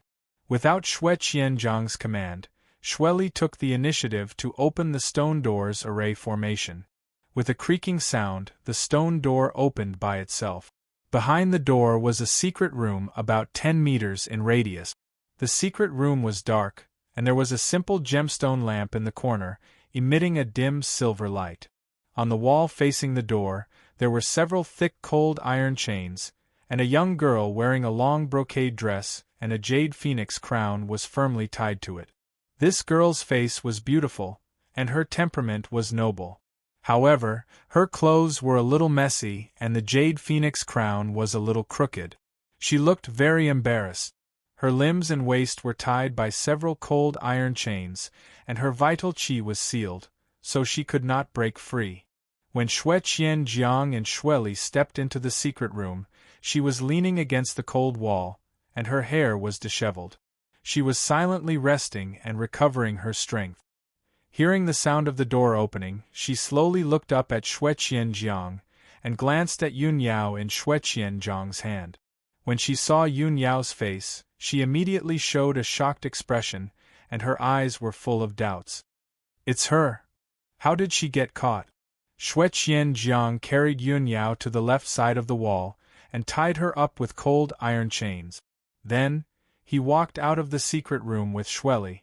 After the stone door was closed, the secret room returned to its quiet and dark state. After a long time, Yunyao, who was in a coma, gradually woke up. She slowly opened her eyes, raised her head, and looked around with blurry eyes. When she saw that this was a secret room full of demon qi, she realized that she was caught in the cave residence of the demon king Xue Qianjiang. She looked down and saw the cold iron chains tied to her limbs, and subconsciously tried to use her power to struggle, only to find that her power had been sealed. At this moment, a clear female voice rang in her ears. "Yunyao, why were you also captured and brought here?" Yunyao subconsciously turned her head, and saw a young girl 10 steps away, who was also tied up by cold iron chains. When she saw the young girl's appearance, she suddenly frowned, and revealed a surprised look. "Unsoan? Why are you here?" The two looked at each other, full of doubts, and did not understand what was going on. After a moment of silence, Yunyao explained, "This morning, I received a mysterious letter. There was only one sentence in the letter: if you want to save the heavenly concubine, go to Mount Yen in the southern suburbs. I took the letter to find the emperor, and after asking about the situation, I found out that you had left the monarch mansion, and the emperor also received a similar letter. The emperor was worried about your safety, so I left the monarch mansion with him, and rushed to Mount Yen to save you. We did not find you and the letter writer in Mount Yen, and after waiting for a few hours, we met the demon king Xue Qianjiang. The demon king Xue Qianjiang is very powerful, and he seriously injured me and the emperor, so he caught me and brought me here." Yunyao explained everything that had happened, then asked Unsoan, "How did you get caught and brought here? What exactly happened before that?" Brothers, let the outbreak begin. Today's update. Chapter 7:15. After listening to Yunyao's explanation, Unsoan finally understood what had happened. Although she still hated Yunyao in her heart. But now, both of them were in prison and their fates were unknown. She temporarily suppressed her hatred and explained in a low voice, "That day, I left the Cloud Palace in a fit of anger and left the monarch mansion. Not long after I left the Forest of Divine Monuments, before I could decide where to go, I was knocked unconscious by a mysterious masked expert. When I woke up, I discovered that I was in a dark cave. My true essence was sealed, and I was imprisoned in the cave. And I also saw that the masked expert was fighting with 2 experts from the demon clan. Not long after they fought, the masked expert was no match for the 2 experts from the demon clan and escaped with injuries. I fell into the hands of the 2 experts from the demon clan. Oh right, one of the 2 experts from the demon clan was the demon king Xueqian Jiang that you mentioned. The other expert from the demon clan seemed to be Xueqian Jiang's subordinate. After I fell into their hands, I heard them talking in the demon clan's language for a while, as if they were discussing something. After they finished discussing, Xueqian Jiang left alone, and I don't know where he went. Xueqian Jiang's subordinate captured me and brought me here." Hearing this, Yun Yao suddenly came to a realization and understood the whole story. She said to Ensuan, "The cave you were imprisoned in should be in the Swallow Return Mountain. The person who sent the letter to me and the Son of Heaven should be the mysterious expert who knocked you unconscious. No wonder when we rushed to the Swallow Return Mountain, we couldn't find you and the person who wrote the letter. We only saw traces of fighting in the mountain. So that's why." Yun Yao thought for a while and asked Ensuan, "Heavenly concubine, do you know the identity of the mysterious expert who knocked you unconscious?" Ensuan shook her head. Yun Yao asked again, "Is the mysterious expert from the human clan or the demon clan?" Ensuan seriously thought for a while and said with certainty, "That mysterious expert should be from the human clan and not the demon clan. He didn't have the characteristics of the demon clan, and the martial skill he used was also the power of true essence. Furthermore, this person is no stranger to the royal residence." Yun Yao frowned and fell into contemplation. She muttered, "That mysterious expert is a human. He isn't a stranger to the king mansion. Why does his letter have the aura of an alien race?" Thinking of this, a thought suddenly flashed through her mind, and she immediately guessed a person. Could it be that mysterious expert is Murong Lingfeng? Yun Yao knew clearly that as one of the 3 great thousand ancient aristocratic families, the Murong family had a special inherited secret technique that allowed them to create and imitate the auras of other clans. It was precisely because of this that the Murong family's elites could disguise themselves and sneak into the various clans to gather information and obtain all sorts of confidential information. The main business of the Murong family is neither refining pills nor refining tools. Instead, it is collecting confidential information and selling all kinds of information. For nearly 1,000 years, the Murong family had used secret techniques and various methods to create an information network that covered the Central Plains and the Four Corners continent. As long as it was a major event that happened in the profound Sky continent, almost nothing could escape the eyes and ears of the Murong family. The Murong family had spies all over the world. They could even disguise themselves as other clans and sneak into other clans. Even in the northern desert, the bitterest place in the continent, the Murong family had spies and messengers that could spy on the movements of the demon race. Many times, when the imperial court wanted to gather confidential information, they had to borrow the power of the Murong family. It was precisely because of this that the Murong family was heavily relied on by the imperial court and could stand tall for 1,000 years without declining. Yun Yao's expression was solemn as she silently pondered. If the mysterious expert that knocked Ensuan unconscious is really Murong Lingfeng, then it is not hard to understand. The Murong family wanted to use Ensuan to deal with me and the emperor, to completely disrupt the situation. Therefore, they also sent me a letter. However, Murong Lingfeng did not expect that halfway through the plan, he would encounter the demon king Xueqian Jiang. With Yun Yao's intelligence, she quickly guessed the cause. However, this was only her deduction. Before the truth was revealed, she could not be completely sure. Soon, Yun Yao suppressed the many thoughts in her mind. She looked at Suwen and calmly said, "You don't have to worry. Very soon, someone will come to save us." Suwen indifferently glanced at her and coldly snorted, "Humph." This consort was indeed a bit worried that the cruel and ruthless devil would most likely kill this consort. "I did not expect you to be captured. Since you are with me, what is there for me to worry about? After all, the Emperor would definitely not bear to let you lose a single strand of hair.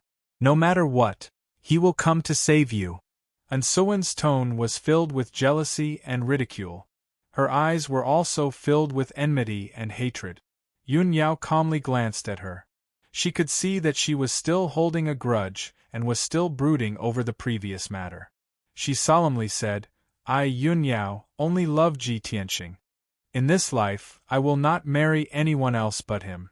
I will definitely hold hands with him until the end of time. As for Long Yun Xiao, his thoughts and actions have nothing to do with me. I can't control him, and I can't influence his thoughts and decisions."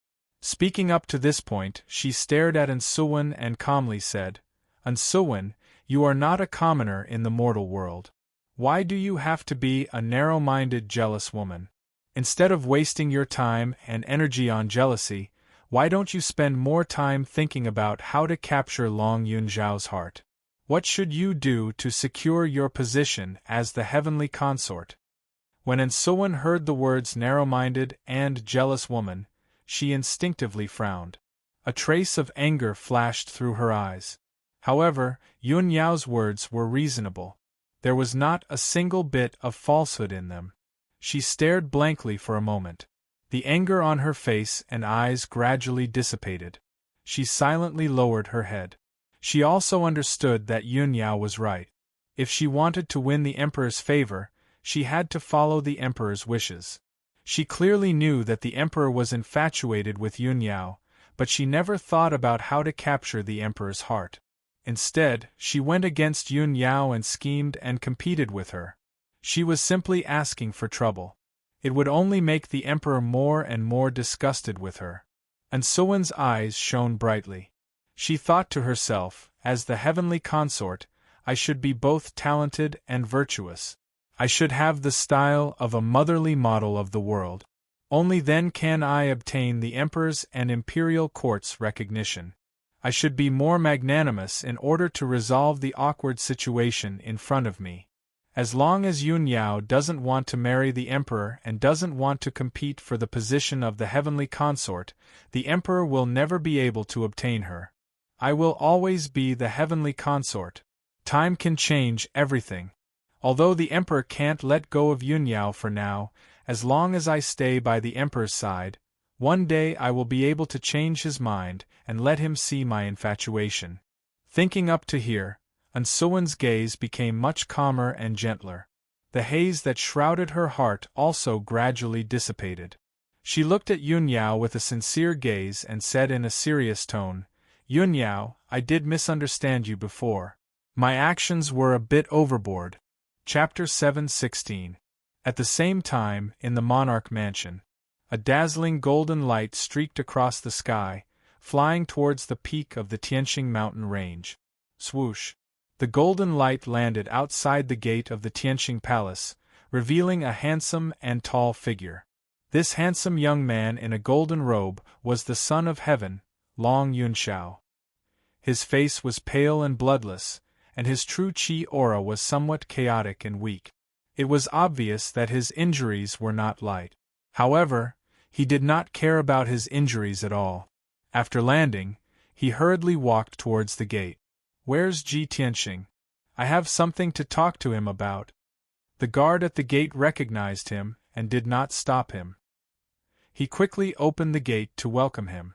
"Your Majesty, my master is cultivating in seclusion in the secret room." Long Yun Xiao stepped over the gate and quickly walked towards the Tianxing palace. He ordered with a dignified expression, "Quickly take me to the secret room." The guard understood the urgency of the matter and did not dare to ask any more questions. He quickly led him to Ji Tianxing's residence. After 100 breaths of time, The two entered the palace where Ji Tianxing lived and came to the door of the secret room. Long Yunxiao personally knocked on the door. He waved his hand and sent a ray of true qi into the array of the secret room's stone door. Suddenly, the stone door lit up with a dazzling brilliance and emitted a strong true qi fluctuation. The secret room was dimly lit, and there were strands of colorful spiritual energy floating in the air. Ji Tianxing was sitting cross-legged in the heavenly spiritual array, using the 30 times gravity to temper his body. He was immediately alarmed. Very quickly, he stopped his hands and stopped his cultivation. He ended his meditation and opened his eyes. At this time, Long Yunxiao's voice came from outside the secret room. Ji Tianxing, I have something to talk to you about. Quickly come out and meet me. Hearing Long Yunxiao's words, Ji Tianxing raised his eyebrows, and a trace of doubt flashed in his eyes. Long Yunxiao actually came to find me, and even knocked on my door to interrupt my cultivation? What happened? Why is it so urgent? These thoughts flashed through his mind. He quickly waved his hand to open the array and opened the door of the secret room. Along with a creaking sound, the large and heavy stone door slowly rose. Ji Tianxing quickly stepped through the door and walked out of the secret room. When he saw Long Yunxiao, he immediately knew that Long Yunxiao was injured. He looked anxious and worried. He quickly asked, Tianzi, what happened? Long Yunxiao didn't waste any time and pulled him out. Yao Yao was captured by the Devil King Xueqian Jiang. I was also injured by Xueqian Jiang. Quickly come with me to save her. As for what happened, I'll tell you in detail later. What? Yao Yao was captured by the demon King Xueqian Jiang? When Ji Tianxing heard that something had happened to Yun Yao, he immediately frowned. His eyes were filled with worry, and his heart was in his throat. He hurriedly followed Long Yunxiao out of Tianxing Palace and flew towards the exit of the monarch residence as fast as lightning. On the way, Long Yunxiao used the soul sense sound transmission to tell the cause of the matter. After Ji Tianxing heard it, his expression became a little complicated. He murmured to himself, I didn't expect that such a thing would happen in just a few days of secluded cultivation. The heavenly concubine disappeared and was captured by a mysterious expert. Yao Yao was also captured by Xueqian Jiang and was imprisoned. Regardless of the heavenly concubine, I have to save Yao Yao no matter what. I can't let anything happen to her. Very quickly, 6 hours passed. Ji Tianxing and Long Yunxiao flew for 3,000 miles and finally arrived at the Black Ink Mountain in the mountains. The two stood in the sky above the Black Ink Mountain, overlooking the dark brown mountain peak and carefully observing it. Suddenly, a blood cloud appeared in the sky above the mountain peak, which was more than 10,000 feet high. It lit up with a dark red blood light. Swish! The blood cloud gushed out from the Black Ink Mountain and flew to the sky in the blink of an eye. It turned into a figure that was more than 3 meters tall. This figure was a demon clan man wearing a blood-red robe. His skin was as pale as a corpse. He had a flat mouth, revealing a few sharp fangs. Ji Tianxing and Long Yunxiao had seen him before. They immediately recognized him. This person was the demon king Xueqian Jiang. Xueqian Jiang stood high in the sky. He looked at Ji Tianxing with his blood-red eyes and sneered. Ji Tianxing, we meet again. Last time, you were lucky to escape. This time, you sent yourself to me. Ha ha. Xueqian Jiang's tone was full of complacency. He looked at Ji Tianxing with eyes that were full of bloodthirst and murderous intent. Ji Tianxing stared at him coldly and shouted angrily, Xueqian Jiang, if you have any tricks, come at me. If you dare to let Yun Yao lose a single strand of hair, I will definitely cut you into pieces. Ha ha ha! Xueqian Jiang laughed more and more wildly. He hooked his finger at him and said contemptuously, Want to save your sweetheart? Let's see if you have the ability. I will be in the dark wind cave waiting for you to die. After saying that, his figure flashed and turned into a dark red blood cloud. He quickly drilled back into the black ink mountain and disappeared. Ji Tianxing quickly chased after him, and landed on the black ink mountain with Long Yunxiao. After landing on the summit of the mountain, he looked around a few times and discovered that the entire black ink mountain was enveloped by a large defensive array. It was obviously unrealistic to use the earth escape technique to drill into the mountain. He released his spiritual sense to explore a few hundred meters. Soon, he found that there was a winding path halfway up the mountain. At the end of the winding path, there was a dark and mysterious cave entrance. Found it. That should be Shueqianzhang's Dark Wind Cave. Ji Tianxing quickly flew to the mountainside with Long Yunxiao and landed on the path outside the Dark Wind Cave. He saw that the dark cave entrance was covered by a thick layer of blood light. He couldn't see the situation inside the cave.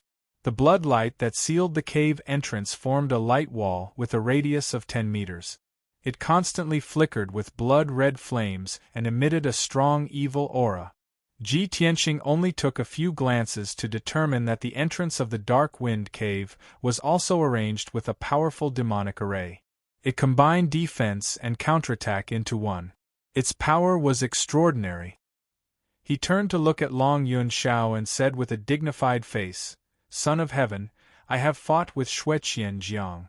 This demon king's strength is not bad. He also has a magic weapon in his hand. He is very difficult to deal with. Not only is the Black Ink Mountain protected by an array, but the cave entrance is also arranged with a mysterious demonic array. Even with my attainments in array, I can't solve it in a short time. Once we enter the Dark Wind Cave, I am afraid it will be difficult to get out smoothly. Now that you are injured, it is inconvenient for you to fight a bloody battle. It is better to wait outside the cave." Long Yunxiao looked at the thick blood light at the cave entrance and gently shook his head. "Shueqianzhang's strength is really strong. How can I let you fight with him alone? If we join hands, won't the chance of success be greater?" Ji Tianxing slightly frowned and thought in his heart, "Son of Heaven is willing to risk his life to save Yao Yao. It seems that he hasn't given up on Yao Yao." However, the urgent matter was to save Yun Yao. He couldn't care so much. Chapter 717. Ji Tianxing knew that Shueqianzhang had set up this trap to deal with him. However, Yun Yao was imprisoned in the Dark Wind Cave.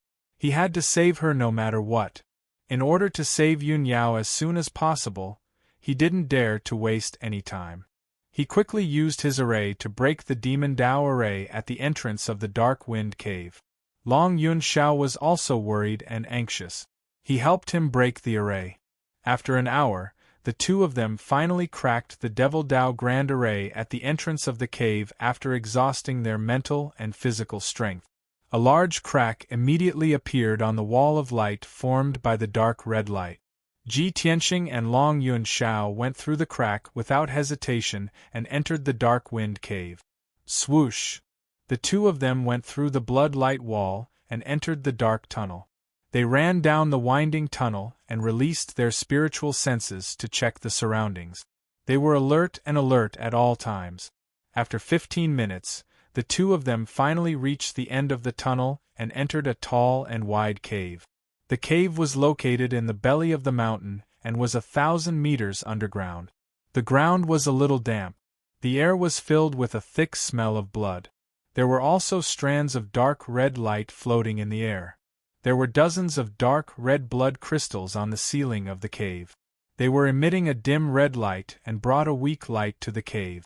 With the help of the weak red light, Ji Tianxing saw that there was an ancient black cauldron in the middle of the cave.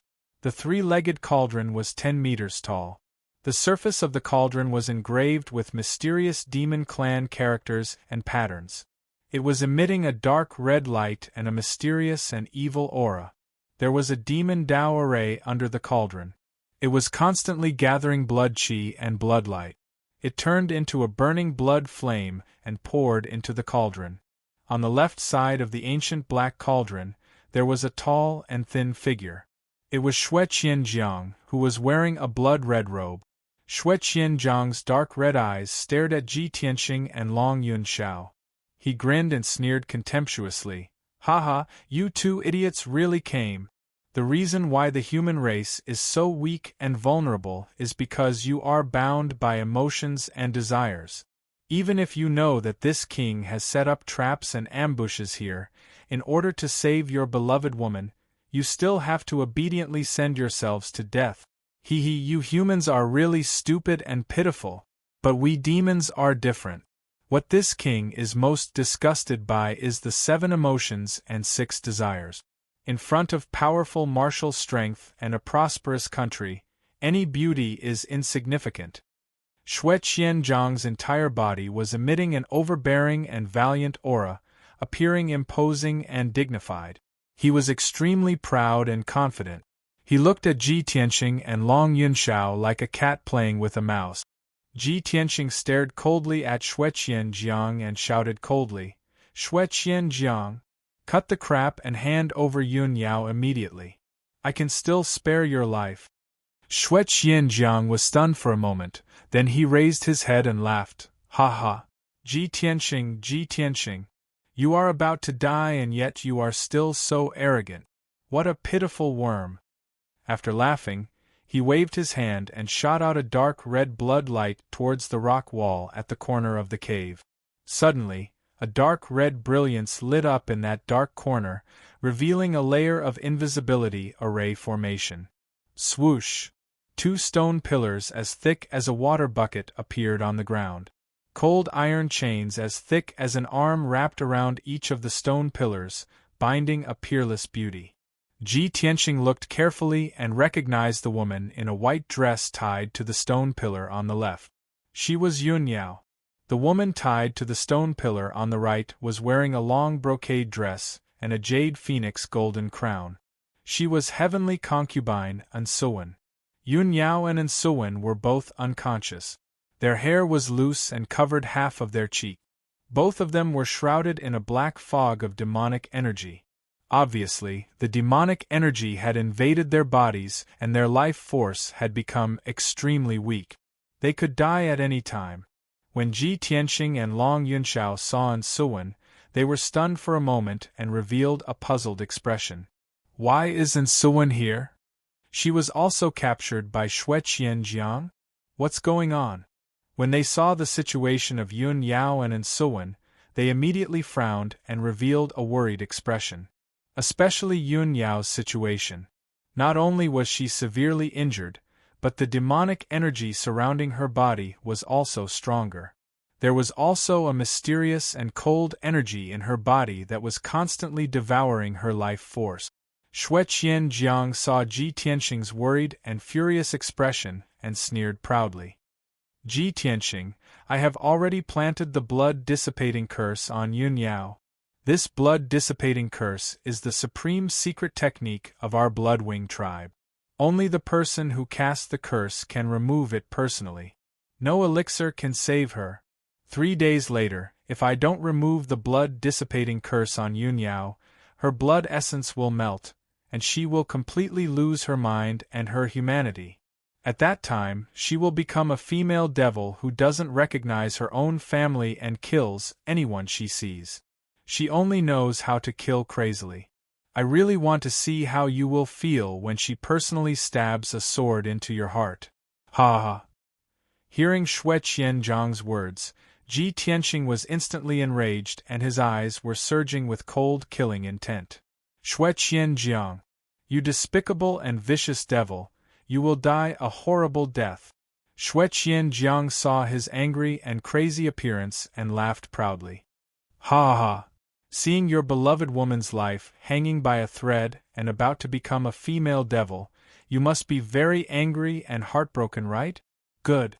Since you are so devoted to her, I will give you a chance to prove how devoted you are to her." Xue Qianzhang pointed at the black pill cauldron beside him and said to Ji Tianxing with a smile, "This is our Bloodwing tribe's blood-refining king cauldron. It can refine the blood essence of 10,000 spirits and extract the bloodline of living beings. Ji Tianxing, if you really love Yun Yao, then obediently jump into the blood-refining king cauldron and extract the Kenshin bloodline. As long as you give me the Kenshin bloodline, I will immediately release Yun Yao and remove the blood-dissipating curse on her. Using the Kenshin bloodline in exchange for the life of your beloved woman, this is worth it. You won't reject it, right? If not, what's the difference between you and our demon clan? Ji Tianqing was silent and didn't speak, as if he was considering this matter. Long Yun Xiao suddenly became anxious and hurriedly reminded, Ji Tianqing, calm down, don't be fooled. The demon clan is naturally cunning and cruel. They are the most untrustworthy and will do anything to achieve their goals. Even if you hand over the Kenshin bloodline, Xue Qianjiang will still kill you and Yao Yao. Actually, even without Long Yun Zhao's reminder, how could Ji Tianqing not understand this logic? He knew better than anyone that as long as he still had the Kenshin bloodline, Xue Qianjiang wouldn't dare to kill him. Once he handed over the Kenshin bloodline, he would become a dispensable person. Chapter 7:18. Ji Tianqing didn't want to waste any more time when he saw Yun Yao's miserable look of being entangled by the demon qi. He didn't hesitate at all. His whole body was bursting with fighting spirit. A light flashed in his palm and he took out the black dragon sword. Swoosh!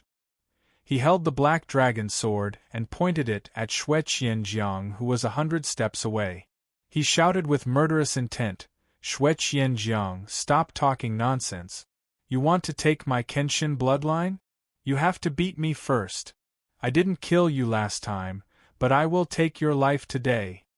As soon as he finished speaking, Ji Tianqing activated his majestic true essence and used his powerful sword art to attack Xue Qianjiang with an indomitable will. Red Dragon Flash.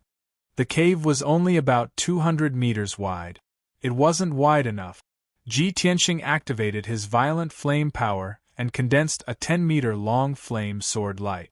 It was like a dragon piercing towards Xue Qianjiang. Swoosh! The dark red flame light illuminated the cave. It instantly crossed the distance of 100 steps and arrived in front of Xue Qianjiang. Xue Qianjiang was still overbearing and confident. He didn't put the sword light in his eyes. Ha ha! Little bastard, since you insist on seeking death, I will send you and Yun Yao to heaven together. Xue Qianjiang laughed contemptuously. He waved his sleeves and released a ball of dark red blood light. It turned into a blood whirlpool and rolled towards Ji Tianqing. That huge blood whirlpool swallowed the dragon-like flame sword light. Not a bit of fire was leaked out. Moreover, the blood whirlpool didn't reduce its power after swallowing the flame sword light. It even wanted to engulf Ji Tianqing. Ji Tianqing smelled the disgusting smell of blood. There was a terrifying swallowing power that engulfed his body and wanted to pull him into the whirlpool. At the critical moment, he immediately retreated and swung his sword again to release a golden sword light. Golden Emperor Slash! Ji Tianqing unleashed all of his power, condensing it into a 50-meter-long golden sword, slashing towards the blood vortex and Xue Qianjiang. The dazzling golden light illuminated the entire cave.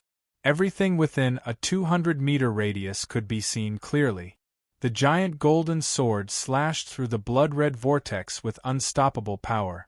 With a pop sound, the blood whirlpool burst like a bubble. It turned into countless blood lights and splashed in all directions. The Golden Emperor Slash hit Xue Qianjiang again and sent him flying back to the cave wall. A huge crater appeared on the sturdy, dark brown rock wall, and spiderweb-like cracks appeared all around it. The 50-meter-long golden sword fell to the ground with a loud rumble. Boom! A loud and earth-shattering sound burst out and reverberated intensely in the cave. 100-meter-long gully appeared on the ground, and countless cracks appeared all around it. The entire cave began to shake violently, and countless pieces of gravel and dust fell from the top of the cave.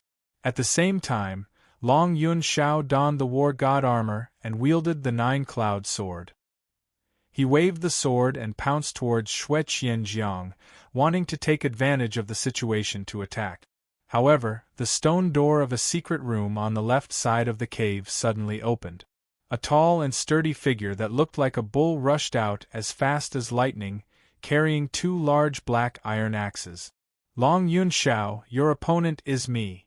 This person was Shueli. He roared loudly and waved his thick arms. Holding the 2 axes, he hacked at Long Yun Xiao. The 2 large iron axes weighed at least a few thousand kilograms, but in Shueli's hands, they were as light as paper. He waved the axes around, splashing out fierce and violent bloodlights. Long Yun Xiao's momentum was blocked. His figure was suddenly drowned by the axes. He was like a lonely boat in a stormy sea, swaying unsteadily and could capsize at any time. He had to wield the 9-cloud sword and the dragon-teeth dagger to fight back with all his might. Shueli's strength had reached the 2nd level of Sky Origin stage. He was extremely strong and his attacks were extremely violent. Long Yun Xiao was seriously injured, so his fighting strength was greatly reduced. Naturally, he was not Shueli's opponent. After a few moves, Long Yun Xiao was shaken and flew out. He hit the ground 20 meters away, creating a big hole in the rocky ground. Shueli carried the 2 iron axes. Like a giant beast, he stepped on the ground and rushed toward Long Yun Xiao. Wherever he walked, he left a series of deep pits in the ground. Ha ha! The human clan's son of heaven is just SOSO. Today I will beat you! Shueli laughed wildly. He waved the axes again and attacked Long Yun Xiao fiercely. Long Yun Xiao tried his best to resist, but he was still beaten back. He kept retreating toward the exit of the dark wind cave. As the 2 of them fought, a rumbling sound rang out. Dust and gravel flew everywhere, and their strength continued to erupt. A violent hurricane swept up in the cave, causing the cave to be in chaos. On the other side, Ji Tianxing and Xue Qianjiang were also fighting fiercely. The 2 of them were stronger, so the power of their martial skills was more violent and frightening. As the 2 of them fought fiercely, loud rumbling noises kept bursting out, shaking the entire cave. The violent hurricane mixed with the bloody light and the brilliance of true yuan formed circle after circle of shock waves that constantly spread out in all directions. The cave was blown apart. The roof of the cave kept collapsing, and countless boulders and dust fell. Ji Tianxing and Xue Qianjiang had only exchanged a dozen moves, and half of the cave had already collapsed. A huge hole appeared in the defensive formation protecting the cave on the spot. The cave was on the verge of collapse and would soon collapse. Yun Yao and Ensuwen, on the other hand, were still tied to the stone pillars. Large millstone stones and dust continued to fall around them. Their lives were in danger at any time. The situation was getting more and more critical. Seeing this, Ji Tianxing quietly hid the black dragon sword in the ruins. He quickly passed through the gap in the formation and escaped out of the dark wind cave. Xue Qianjiang was already in a killing frenzy. He couldn't wait to tear Ji Tianxing into pieces and extract his Kenshin bloodline. Seeing Ji Tianxing escape out of the dark wind cave, he chased after him without hesitation. After a while, Ji Tianxing, Xue Qianjiang, Long Yun Xiao, and Shueli all left the dark wind cave. Only Yun Yao and Ensuwen were left in the dark wind cave, and the black dragon sword hidden in the ruins. At this time, the black dragon sword came out of the ruins, flew to Yun Yao's side, and slashed at the cold iron chains with all its might. Dang dang dang, the sound of metal hitting metal sounded. The cold iron chains wrapped around Yun Yao's body were immediately cut off by the black dragon sword. Yun Yao broke free from the chains, and her body softly fell to the ground. The black dragon sword hesitated for a moment, and then flew to Ensuwen's side. Dang dang dang, it cut off the cold iron chains that bound her. Ensuwen was also saved. She fell unconscious on the ground. The black dragon sword circled in the air, and with a swoosh, it turned into a black dragon that was 10 meters long. It looked at the unconscious Yun Yao and Ensuwen. It shot out a gentle icy blue brilliance, enveloping Yun Yao and Ensuwen, and placed them on its back.